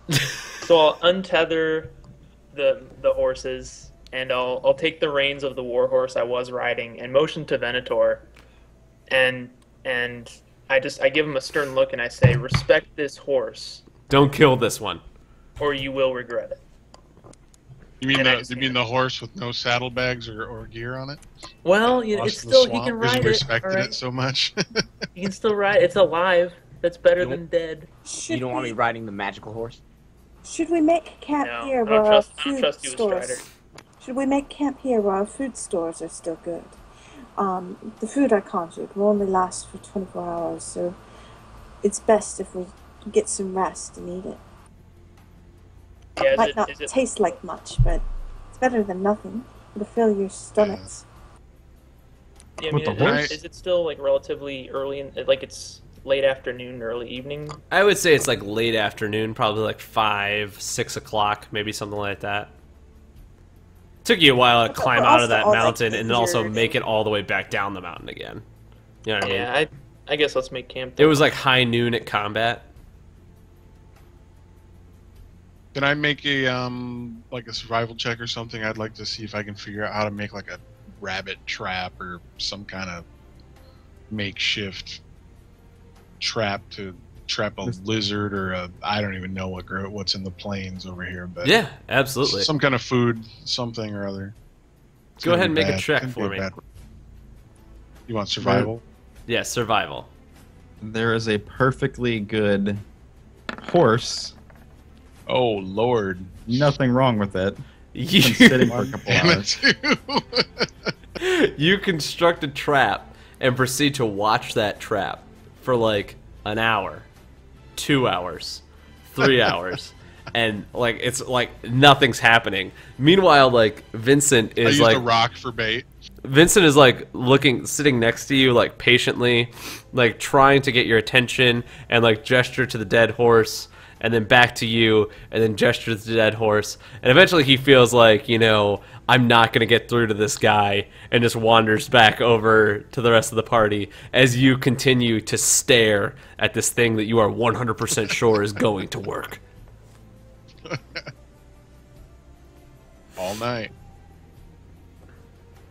I got I'm also not feeling too well, so can I get maybe like a heal or two or something? I mean, we can take this as a short rest while we're like preparing, and then I mean we're gonna camp anyway. You could take this, and it doesn't even have to be a short rest. This could be like a short rest into a long rest. Like you can stay here all night if you want to. Yeah, that's entirely up to you guys. We're beat up. I got nothing left. I'm on empty. We could stay here all week if you guys want. I could just keep conjuring more food every day. No, I mean we'll get to our destination, but you know. So where are we going now? What's your master plan? Head back to Mauritium to meet with Priscilla and update her on the progress. Show her the ring and see if she can help us determine what the next course of action would be. While they're all doing this, I begin to make a fire. Yeah, back to the Church of Redemption. That's where Priscilla, the Eyes of Tears, is residing. So, as Venator creates a fire, he gathers the wood together and ignites the flame, and you are all gathered around the fire. The corpse of a horse off into the distance. I'm actually carving that thing up now. Okay, so you create a fire. You have struck a fire, and it slowly flames upon the mountainside. As the sun goes down, you can see that the sky is painted in oranges and yellows and purples. And across the plains, you can see other fires in the distance, sprinkled throughout. The plains themselves appear to be as if they were a starry sky down on the ground. And you realize that out there are the warring tribes of the dwarves. And off in the distance, you can see towns very far away, small glimmers of light. Perhaps Lakeshire, perhaps Mauritium, if you could look through the bog, that is. And you look up at the night sky as the sun starts to go down, and the night sky is blanketed in that same sheet, as if someone had put a blanket against a sun, as if someone had put a blanket against a light and then punched holes in it. I'm gonna let you guys go ahead and communicate with one another till, if you want to keep doing some roleplay here. But if not, we are going to stop the adventure here and pick up here from next time. So, any last minute things that you guys want to do? Continue a bit. I'm fine with that. What? Is there any villages or towns between where we're at now and Merisium on our way back? You could geography, and I don't remember which direction from Merisium we left.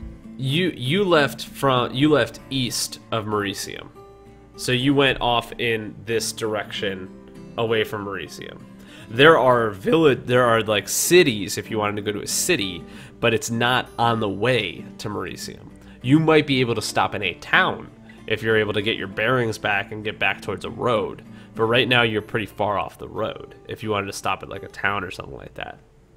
Was there any town on the way that I would know the name of? No, I don't believe so. None that you would have passed. How well versed is Grisham in the plains of Oberon?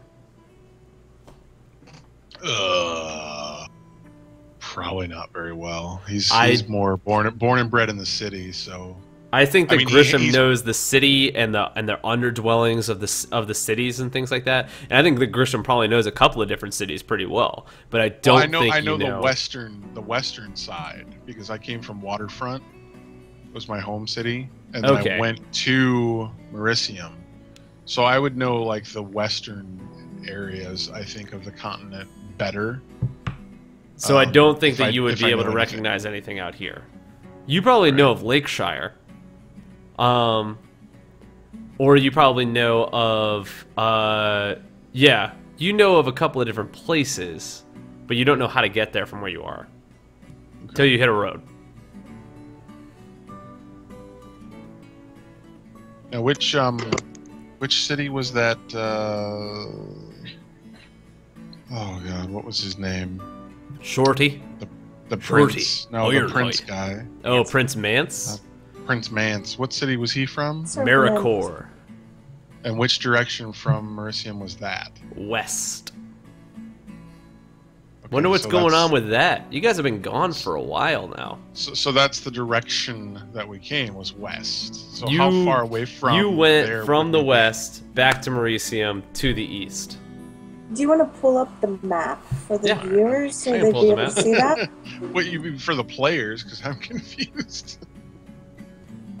Let's go over here and pull up the Mapster, the Mapperoonie, the Mapperooski, the Mapperino. You'll never stop the real Mapster. You took my idea while I was looking at a map. I don't know. There we go. Alright, so as of right now, you are probably around here. Oops. You're probably around here. This is Merisium. Right. Maricor is over here. Okay. So where were we when we went out to the first towns and stuff? We were closer to... Right about here-ish.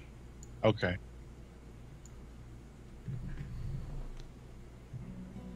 Well, if we're in the east now, then I would know this area a bit because I came from Waterfront to Merisium. So there would probably be some kind of well-traveled trade route or something that I would have followed, most likely. There's probably a main road, and if you get back on that main road, you would recognize where you were.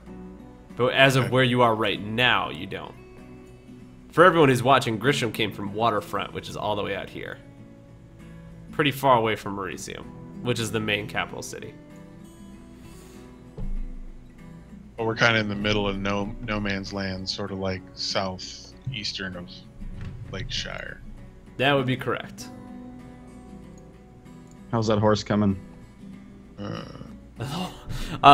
Who's cooking the horse? I'm cooking. Venator's. Go ahead and make a what would cooking be? Survival? I suppose. You need it to survive. Yeah, make a survival check for me. See if there's anything else that's more appropriate. It could also be performance if you're trained in it, like yeah, he's an Iron Chef. Or nature, could be nature. I'm gonna go. Let's actually do performance because I don't think that people roll for performance enough. Let's do performance. I like that. I like the idea of that.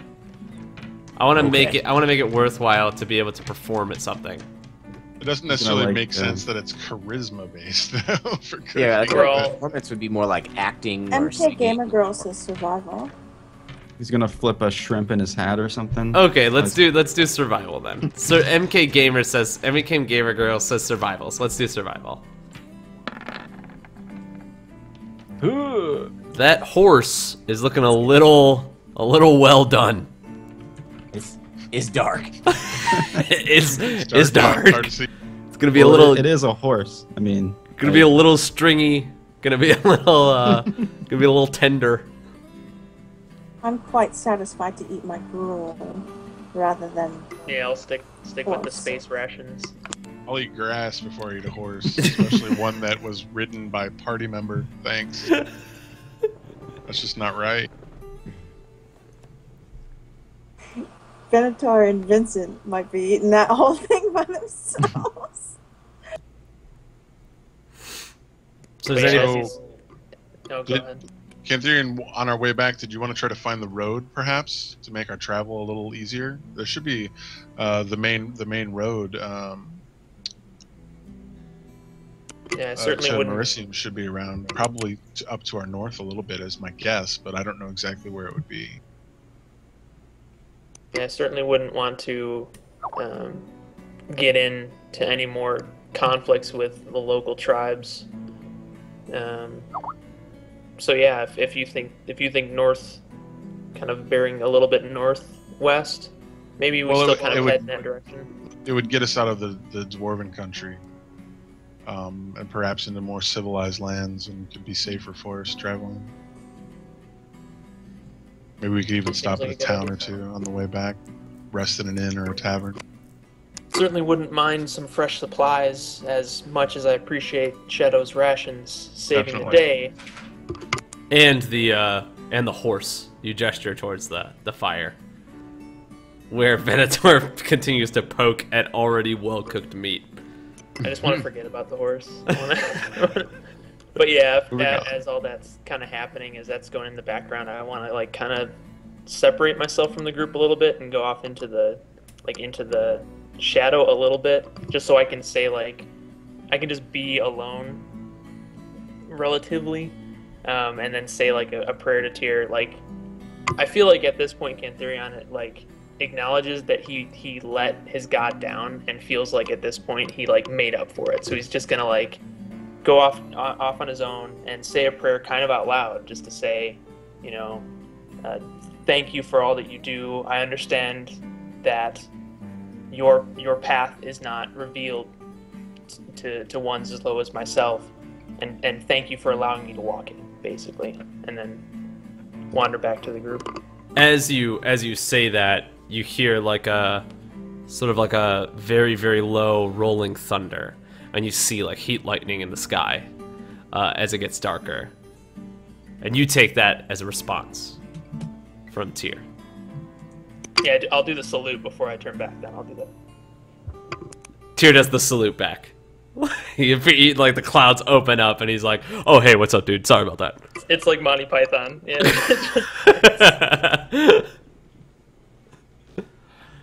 And then I'll wander back and eat my cardboard rations. Yo, what's up, Dirge Extreme? Thanks so much for hanging out, man. You're catching up, or you're hanging out at the very tail end, because we are actually just about to finish. But lucky enough for you, there is a recording of it, so you will catch all of this afterward. Is there anything else that anyone wants to talk about at the camp before we go on? I begin to just like pack rations of horse meat away for later use. I don't know if that's gonna last you more than a day or so, man. I mean, I don't know if the one that he cooked now would last you. Yeah, I think you have to dry that meat, like, to really be able to take it with, not just cook it.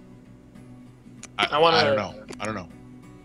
I've never cooked horse before, so maybe it's some kind of special meat that travels well. Well, if you fashion a smoker, then perhaps it would last. But yeah, I wanna kind of sit down next to Kevin, to Grisham, and just put my arm on the shoulder closest to me, and just say, "You shared words in our travels that really resonated with me. Not looking back, only focusing on the path ahead. I just wanted to say thank you. That young man's death, Draven's death, really hit me hard, and that helped me realize my purpose. So thank you." I shrug. Sure. And I just smile and I say, "Quiet as ever. I respect you. If there is anything that you can think of that I can do to help you on your path, please let me know." I'm not in a big rush to go back to Mericium at the moment. I have a couple people who are not happy with me, and so that's kind of part of my desire to go north to find a town or something. I may not go into Mericium with you all. However, if you want to get back in touch with me once you've visited your church and whatnot, I would be okay traveling with you again. But it will just depend on how our trip back towards the city goes. And I just kind of tilt my head and I say, is there some trouble waiting for you back in the city? It's possible. It's not guaranteed. Likely. I know some, and I am associated with some people of ill repute, and so my life is complicated. I say, well, as someone who helped me with advice, I return that advice in saying, disassociate as best you can from these people, and if there's some way that I can help you disassociate from them, I'd be glad to help. Well, if a situation arises where I think you could help, I'll be sure to ask. I just kind of nod at him. My name's Grisham, by the way, not Kevin. I'm sorry. Your name isn't Kevin? No. I never said my name was Kevin. I was just part of the group, and people called me Kevin at the original meeting in the church, and I didn't really see any reason to, change anybody's mind, because, whatever, it's just a name. But my real name is actually Grisham. But you can call me Kevin if you want, I don't care. No, Grisham, I'll use your name. And I slowly remove my hand and I just say, we were expecting a Kevin. Initially, I believe when the party was formed, was he a friend of yours? No, I've never met him. Did the order send you in his place? Did they contact you? I mean, how did you come about to be in our party at the beginning then? I was sent by some associates. Make a persuasion check for me, please. Cantharion or Grisham? Grisham. When he says that he was sent by some associates, you get this feeling that there's a deeper meaning to what he is saying. He doesn't do a very good job at deflecting you whenever he says that. Would these associates be the same ones who might be causing you trouble if you return to the city? Like I said, my life's complicated right now. And I say, Grisham, your name doesn't matter. Your deeds hold up beyond them, and you've proven yourself an asset. Think carefully on how we can assist you, because at this point you are a part of our group. And well, part of the reason why I'm not looking, I don't want to go back into town, into Mericium with you all in my party, because I don't want to bring any unwanted attention to all of you, because you're not really part of my personal business.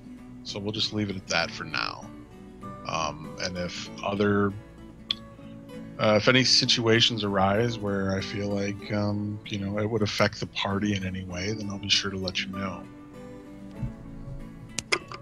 While I cannot speak for everyone else in such a matter, I can tell you I would not mind attracting negative attention and would gladly face it head on at your side.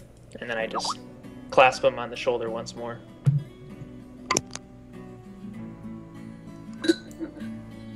I just shrug again. Just, okay. And I just start laughing, kind of like awkward laugh, and then get up and walk away. Oh, this guy, he's a real joker. Is he like? Does he sort of walk away? Anybody else?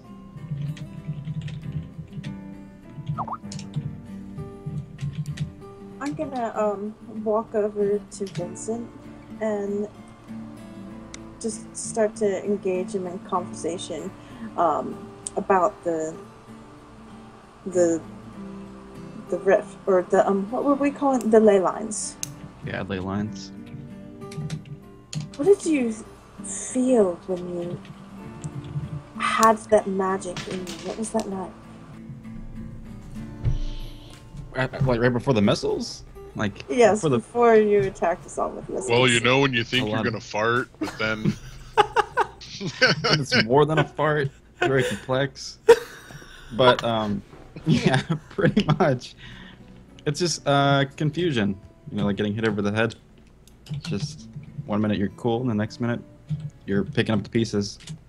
Well, maybe you can explore this and actually learn to control it, not be so erratic. Agreed. Maybe the next time we encounter that sort of thing, we should take it a little bit slowly and have you just, like, I don't know, how do you feel magic? See if I What's it self-destruct. like? It's just, like I said, it's just a moment of just confusion. And then snap back and pick up the pieces. Yeah, I agree. Next time I'll go in solo once we see something like that. But yeah, hopefully I don't explode or something. I like this. I like this conversation that you guys are having. Vincent, from now on, I am going to let you attempt to make a wild surge whenever you want to. So at any point, if you feel like doing a 1d100 wild surge, you have permission to do so. Very, very rarely, but yes, I will. I'll do that. You can do it without a ley line. Being in contact with those two ley lines has given you the ability to do those wild surges. Maybe one day you'll be able to control those wild surges, but until then you can experiment with them as you see fit. Okay, yeah. I see. So, like, it's just a coincidence with the ley lines, like, at the same time. Oh, I get to make you do wild surges whenever the fuck I want to because I'm God. But now you get to do wild surges whenever you feel like doing as well. Sweet. Yeah. I'm gonna just realize that, I guess. I don't know how you could pull it off, but I think it's more of like the Shadow, as she was having that conversation with you, has sort of instilled you with some purpose, some inspiration, that maybe you can control that. Maybe you can start to understand where that's coming from. Because when we spoke before, we spoke about how the most important thing to Vincent is power, and you look forward to getting more power. Maybe getting more power is understanding where those wild surges are coming from, and maybe you can learn to, at one day, control those. Yeah. 5 magic missiles at one time without doing anything is pretty impressive. Except that it attacks your whole party. Yeah. It's a little different. Can you feel any magic now? Do you sense it? Here at the moment, no. Inside that cave, yes. Very much. Well, maybe you could work like, I guess, a compass of sorts. If you could feel where the magic is coming from and be drawn to it. Mm-hmm. Like test it. Have you felt this before? I mean, just at the other ley line or anywhere in between? The only thing that I can gather from the experience is the ley line is so concentrated that it just, something inside me just goes at it, Not much I to see. explain. It's like it unleashes sort of like a dam that's been broken. Yeah, exactly. Yeah, kind of channels its energy through me. Does either bad or good shit. To me, I'm a lightning rod. Yeah, yeah. There you go, lightning rod. Then who knows what power could be unlocked within you? That's just amazing. Yeah, I'll give it a shot. Do you think Give it a perhaps shot. you could show someone how to feel this magic like you do? Or is it more don't like see a why not. reflex? It's more of a reflex. Yeah, I would agree with that. It's more like a reflex. Can I try it now? Like right now, at this very second? Absolutely, yeah. You can do a magic surge right now. Perhaps we should all. Oh, God. No. This would be fun. This would be like the way to to bring it together that I can now do it'll this be at fun. will. Right? This is gonna be awesome. It's like I don't know much about it, but I'm gonna attempt. There's a little bit of magic in the area, so let's go ahead and. We're gonna Yeah. turn this campsite into Chernobyl. Well, it shouldn't be as powerful as before. I mean, Yeah, he's there's not no in way. there. He's controlling it. Maybe this would be a little bit better. Everyone might want to stand back a bit, though. Give him a little room. All right, guys. Okay, I'm ready.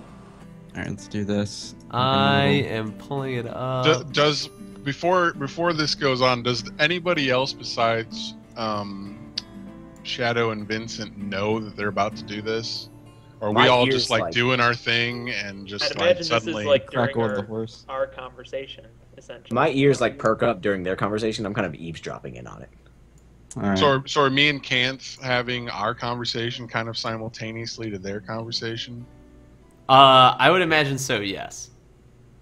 Okay, so we're not paying any attention to them at all. Fantastic. The I'm gonna- room it would be between us. I mean, we didn't really discuss the campsite.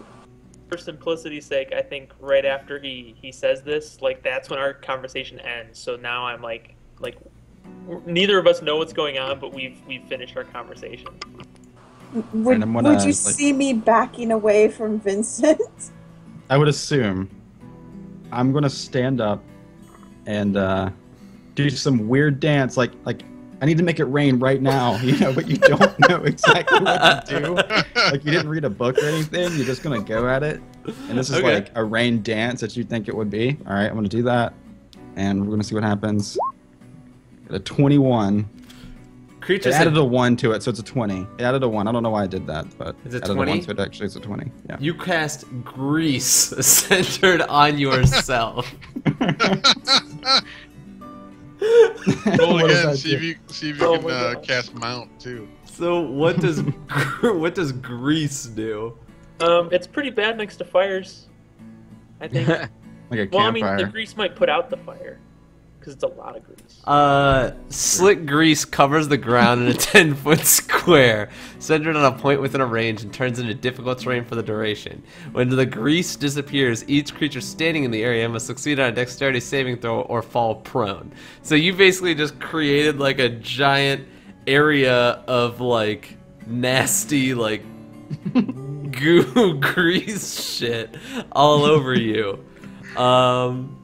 So you did like this awesome dance, and then you're like, blah, it's Just all slip around on the you. floor or something. Am I So it within really the was 10 like a feet? shark. It really was. Am I within 10 feet of him?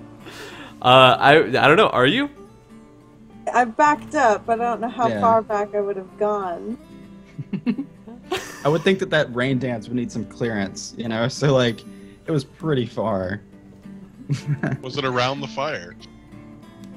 It was pretty far from the fire, I would assume. So the fire is probably okay, but you just created like this giant lubed up area in your Like campsite. an oil slick. right on Reached the up, floor. magic guy. Mhm. All over Venator's new horse meat. Oh, I've got that back. But yeah, now I guess that's a way that I could just attempt that at some point. Now that I know that I can do it. How I did it, I don't know. Maybe the hands in the air, maybe the touch in the toes. Who knows what it was? But Maybe you'll learn more. Squatting and grunting, I think. Maybe you'll Yeah. learn more in the future. Who knows?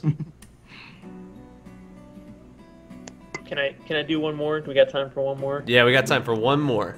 All right. I don't want to. If anyone else wants to step up, go for it. I don't want to bogart the time here. You're good. That is a no. All right. So I finished my conversation with Grisham. I see Vincent do a weird dance and then fall, and I just kind of do the, you good? You okay? You okay? And I burst out laughing. I'm just gonna keep my mouth shut and just lay in my grease. I'm just gonna leave it alone. No, I'm not okay, but I don't want to talk about it. I look at Shadow laughing, and I say, he's okay, right? He's fine. He's fine. It's just nothing. Don't worry about it. All right, and then I move over to Horse Carver, Venator.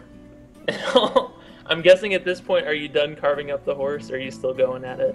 I mean, I don't know. I'm just cooking up whatever I can, I suppose. Still working on it. Yeah, I mean, it's a big creature. So probably still working Just on it. gnawing on the whole thing. Yeah, so I'll kind of sit down, like, kind of like opposite him, and just kind of look at him for a second, just kind of stare at him, and then just say, Your purpose still eludes me, Venator. You're a strange man. It's because I haven't told you any kind of purpose of mine. So what brings you here? What are you here to do? My purpose is my own. Why does it bother you at all? I wouldn't say it bothers me. I'm just curious. Keep your curiosities to yourself, then. I laugh out loud and I just say, well, if I kept my curiosities to myself, none of us would be here. Well then. Oh. I guess your god works in mysterious ways. Tyr does work in mysterious ways, and then I like get over to him and like nudge him a little bit. I say, but seriously, Venator, if you're going to keep traveling with us, at some point, it wouldn't be, I don't think, unfair to ask a bit of you to find out a little bit more about what motivates you, what drives you, I just would like to know if you plan on traveling with us further at this point. I don't know. Your trust has been kind of tested, and I don't know if I can trust you guys. So perhaps we shall get to the next town, and we shall part ways. And I just look at him strangely, and I'd say, "The trust has been tested. I don't understand. Could you explain that?" If you do not understand, you clearly have not been looking and are out of control. And I get really serious at that, and I just say, you attacked a grieving man, and though you did not physically attack him, you wounded him with your words. Now, his response may not have been appropriate, but you did instigate this instance. So if we would like to talk about trust, I would appreciate trusting that you will not antagonize any group we run into. We are dispensing justice, we are seeking to right wrongs, we are not seeking to start fights with random people. You clearly have chosen a side, and it is not mine. Therefore, you cannot be trusted. I have not chosen against or for you, I simply have chosen the right side. If we are to travel together, I am wrong in my actions, then you cannot be trusted. Can you justify your actions? Truly, I'm curious to know. Can you justify your actions? Can you justify the actions of that dwarf? If my actions cannot be justified, then how can I trust you with my life? How can you trust me with your life? If these questions cannot easily be answered, then there is no need for us to be together much longer. And I just kind of fold my arms and just kind of rock back. And I say, so why are you still here? If you don't trust us, you think we don't trust you, why have you joined us and why have you stuck along for this ride? Well, I was unconsciously thrown upon my horse and dragged out here to this dormant volcano.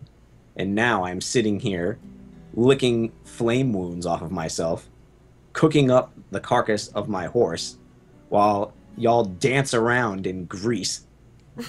And I'm just here resting, waiting to get to the next town, where I shall then part ways and go upon my actions as they were before I met you.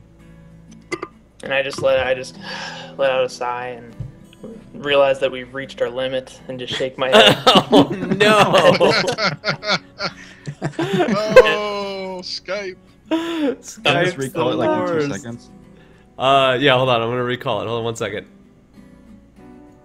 Oh man, this is so awkward.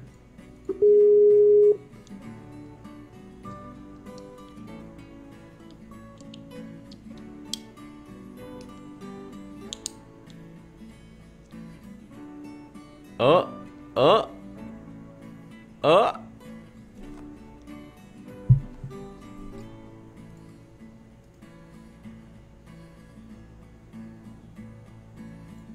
Stupid Skype ruining a good moment. Are you guys still there? Are you guys Does that still... work? How do I get this thing off think it my works. screen? Everybody's like shaded. Everyone's so dark. Shadow. So shady. You're all so Yeah. shady. Why is everyone so dark? And what do I Yeah, have we're this almost- thing underneath me? This is bizarre. Hello? It has It's like all an dark overlay, so that's why we're all grayed out. Wait, Rainson's not grayed out. Oh yeah, because he's Yeah, not what video is call. happening? Hold on, I guess we're dark for a little bit. Yeah, I guess we're That dark was for a that was little bit. impressive, Cantharion. Seriously. I like transition into like, all right, we're talking, and then now we're not, but not breaking character. Oh, Awesome. and we lost Joe, and we're back. And it Okay. looks- Alright. it looks- I had to do the same thing when I did that wedding. A plane flew overhead, so I had to just kind of roll with it. It was fun. All right, go on. All right, Joe. There Joe's he there. is. Yay. All right, Now so you can finish talking to him. yeah, I'll try to pick up where I left off, sort of. So Joe, line, Joe. Can you summarize what you just said again? I don't You know. said we were you all on a doing roll- some stupid stuff, and You were on yeah. a roll. Yeah, it was all about trust. Trust And- falls. Yeah, I was wondering why you were still here if you didn't trust us. You were saying you were. Oh yeah, okay. So, scene. You can play the victim, Venator. You can say that events happen around you and you have no control over them. But ultimately, you still have to make choices and make decisions. We have trusted you with our life. We've fought beside you in battle. You have proven your prowess. I simply wonder what will motivate you outside of battle. How do we establish a trust again? Perhaps if you prove yourself worthy of trust, then I will tell you what motivates me outside of battle.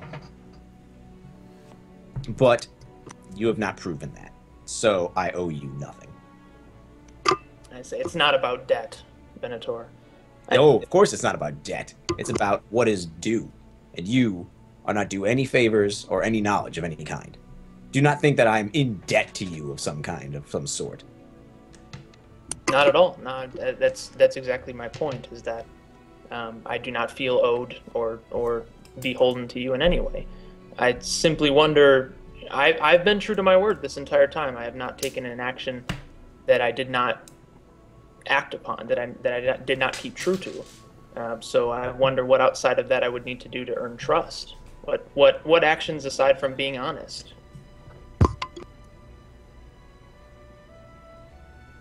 Perhaps in time we shall all find out. All right. At that, I just kind of nod and walk away.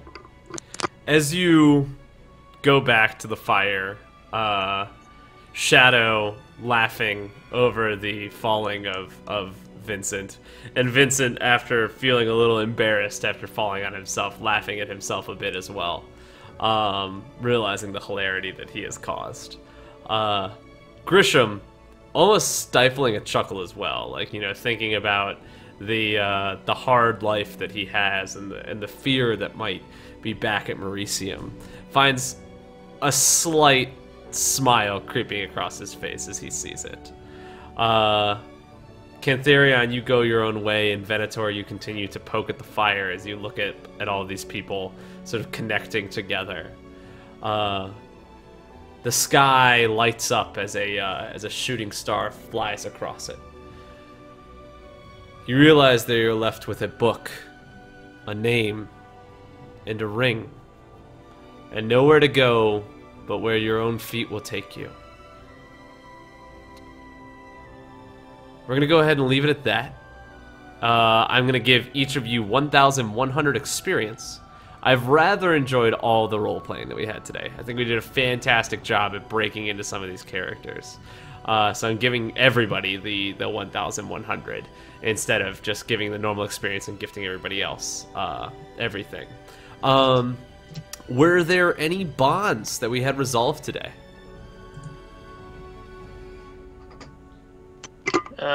So my bond previously was I don't trust Grisham and Kevin's motives, and I want to know who he is. And I think I've resolved that. I think you definitely resolved that. I think you did a very good job at sort of digging into Grisham and seeing him more. So I'm going to give you 1,000. I'm going to give you 150 experience, and you can change that bond with Grisham if you want to. And now it would be, I want to, because like I mentioned, I want to help him solve his troubles. I want to help him disassociate with these bad people that he mentioned. So that bond will be resolved when you actually help Grisham out of his plight. Anybody else have a bond that was resolved? With Venator, I wouldn't say my bond was resolved, but grown to be less friendly to him. Before I was wary of his violent behavior. I think now I'm going to be disgusted with him eating the horse, and also still thinking that he's a loose cannon. That seems fair. That seems fair. Definitely based off of things that have happened today. It seems like a fair thing for your character to feel. I would say that bond is not resolved, but it's more evolved there. Anybody else got a bond resolved, bond resolution? When Venator murdered his horse in front of everyone, Glitter looked at me. You know? I mean, I think that there's some, like, I didn't tell the horse to look at me. It kind of just did that on its own, you know? I think something special. Okay. All right. I'm going to give you a bond resolution there. And say that I don't know how much stronger your bond can get with your horse at this point. But you're willing to give it a shot. All right, fair enough. Does anybody else have a bond that was resolved today? I didn't have one resolved, but I've never really had one for Grisham. Oh, you want to build a new bond? All right, that's the next thing. So yeah, what's the new bond that you want to build? I'm trying to find the words for it. I guess I'd say agitation at the choice of his words and the way that he kind of provoked Venator during the trip to the mountain. So I guess it's kind of like an agitation. Okay. So you feel at odds with Grisham? Yes. Okay, that seems fair. Anybody else have a new bond? Apparently Venator doesn't like to be teased. Apparently not, no. I would have felt a new bond with Vincent, sort of intrigue about the magic and perhaps even wanting to explore that, try to help him to learn his magic and control it. I definitely sense that in the conversation that you guys had, so that seems very fair. So yes, I would say that's a pretty good bond to have there. Anybody else? New bonds? I'm still kind of curious about Vincent's magic powers, and I'm still kind of like poking and prodding at him about that. Okay. And I guess now, having heard Shadow's conversation about trying to control magic, I guess I'm curious as to if she can control magic and what her fascination is with Vincent's innate abilities. Sort of like a healthy curiosity. Yes. Kind of thing. Okay. That seems fair. Yeah. I like And also that. that I would have like this knowledge about that ring instantly, I'm sure would pique his curiosity. Yeah. Oh yeah, that's Yes, true. Yeah.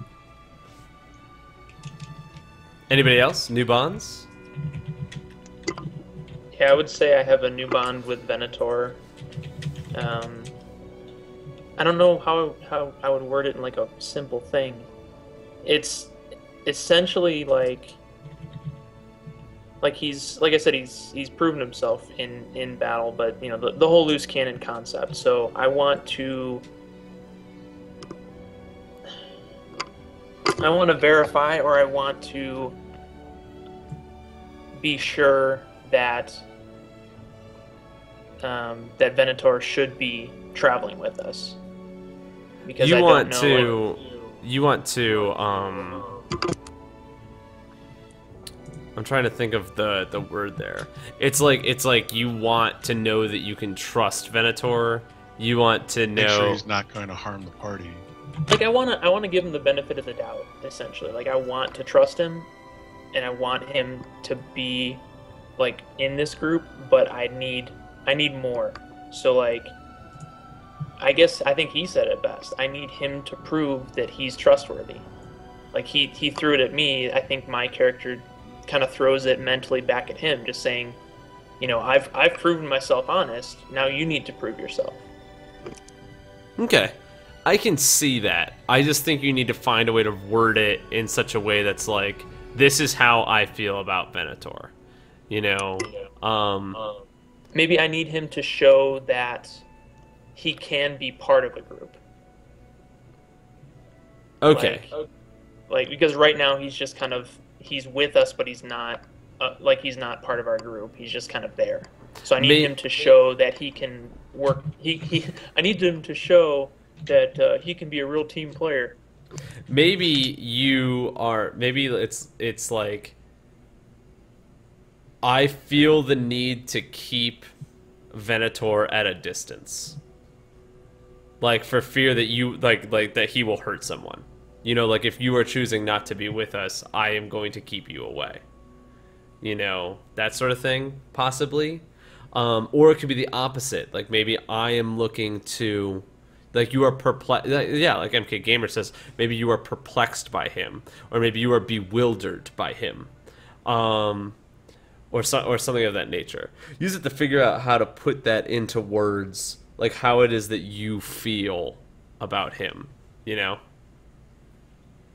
Yeah, I think combining those two, sort of like, I want to include Venator, but I don't understand him. Yeah. Does anybody else have new bonds? Just kind of building off that. Same with like Cantharion, but the opposite. Kind of like why does he want to know more about me? Like, is he suspicious of me? I think it sounds like you are more wary of him. Like you feel that he is suspicious. He is like so you're like asking the questions why, you know? Mm-hmm. Like why do you need to know? Right. Yes. Yeah. It sounds like you are more wary of Cantharion right now. Yes. We'll go with that. Anybody else? New bonds? Vincent, new bonds? No, I picked up 2 with this, but yeah, Cool. I don't think anything else. Grisham, new bonds? No, I already at the end of last session, after Venator's outburst with the dwarf, I had already kind of lost all respect for him, and that hasn't changed at all. And Cantharion, my bond with him, I don't think has really changed, because it's basically my bond with him still stands as, can he or the church be helpful to me with my problem in the guild? So it's still kind of, once he is helpful or isn't helpful, then it will be resolved. Cool. I think that's pretty good. I think I've developed a new flaw. Okay, what's your new flaw? a semi-fear of heights. I like that, and that seems definitely fair. I like the idea of you giving yourself that sort of fatal, or maybe not so fatal flaw, where maybe that fear of heights comes from that experience that your character had that maybe you never would have had before. I like that a lot. I think that's very cool.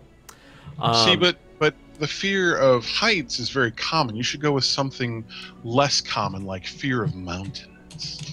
You could do like fear of mountains as opposed to fear of heights. Fear of heights seems normal. I liked how Shadow had not witnessed a height before. Like heights were like new to her. That seems like a really interesting dynamic for her to have.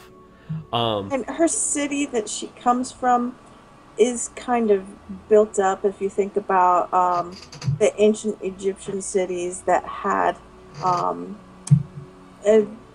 these structures that were built on top of each other, but it's still very level. It's not like a steep incline. You're not at the edge of something. You're not going to fall down. You're not looking straight down at the city. You're looking at it across, even if you're in the temple up above everybody else. Yeah. So even though there's a kind of like a pyramid, it wouldn't instill that same fear, because you're not up at the top of the pyramid when you go in and out and do your daily stuff. I like that. But now she might look at the pyramid when she goes back in a very different way. Like, oh crap, I'm never going up there. I like that a lot. I think that's very cool. Very cool of you to do that. So, yes, definitely. All right. Well, unfortunately, we're coming up on that time where it's getting very late into the evening, and we have to go, unfortunately. But once again, I want to thank everybody for anyone who hung out with us tonight. Truly appreciate it. If you gave us a follow, or if you didn't give us a follow, be sure to do that. As always, my name is Captain Rob. I am your host. I am a actor and voice actor out here living in Los Angeles. You can catch me here or on my Twitter handle, which can be found below, which is Twitter, it's Captain Robbed, the same as this channel, twitch.tv/Captain Robbed. To the right of me is Cantharion, played by my good buddy Chris. Chris, where can everybody find you? Hopefully here every Tuesday. I moderate on Bruce Wayne's channel as well. I'm usually lurking around there. Otherwise, I goof around in a bunch of different places, and I'll also be at TwitchCon this weekend. So shout outs to that. Super dope, TwitchCon. And yeah, thanks, right? Hi. But yeah, thanks again to Rob. That was another awesome session that you made happen, so I appreciate it. No problem, man. I'm really happy you enjoyed it. Underneath Cantharion is going to be Vincent, who is played by my great buddy Landon. Landon, where can everybody find you? I'm streaming on Twitch. Yeah, more up and coming, but yeah, it's gonna be like more like Hearthstone and just random single player games. And yeah, you can click on my name in the chat, and you can find all the information about me there. But I'm looking forward to Joe and Cantharion pictures at TwitchCon. I don't take any pictures, so prepare to be disappointed. Damn it. Looking for some selfies, like you guys like at a bar or something. That'd be great. My wife will take many pictures. On your Tinder box. Right. Below my buddy Landon is going to be Jillian. Jillian, who plays Shadow. Jillian, where can everybody find you? As some of you may know, I'm Jillian Ivy Art.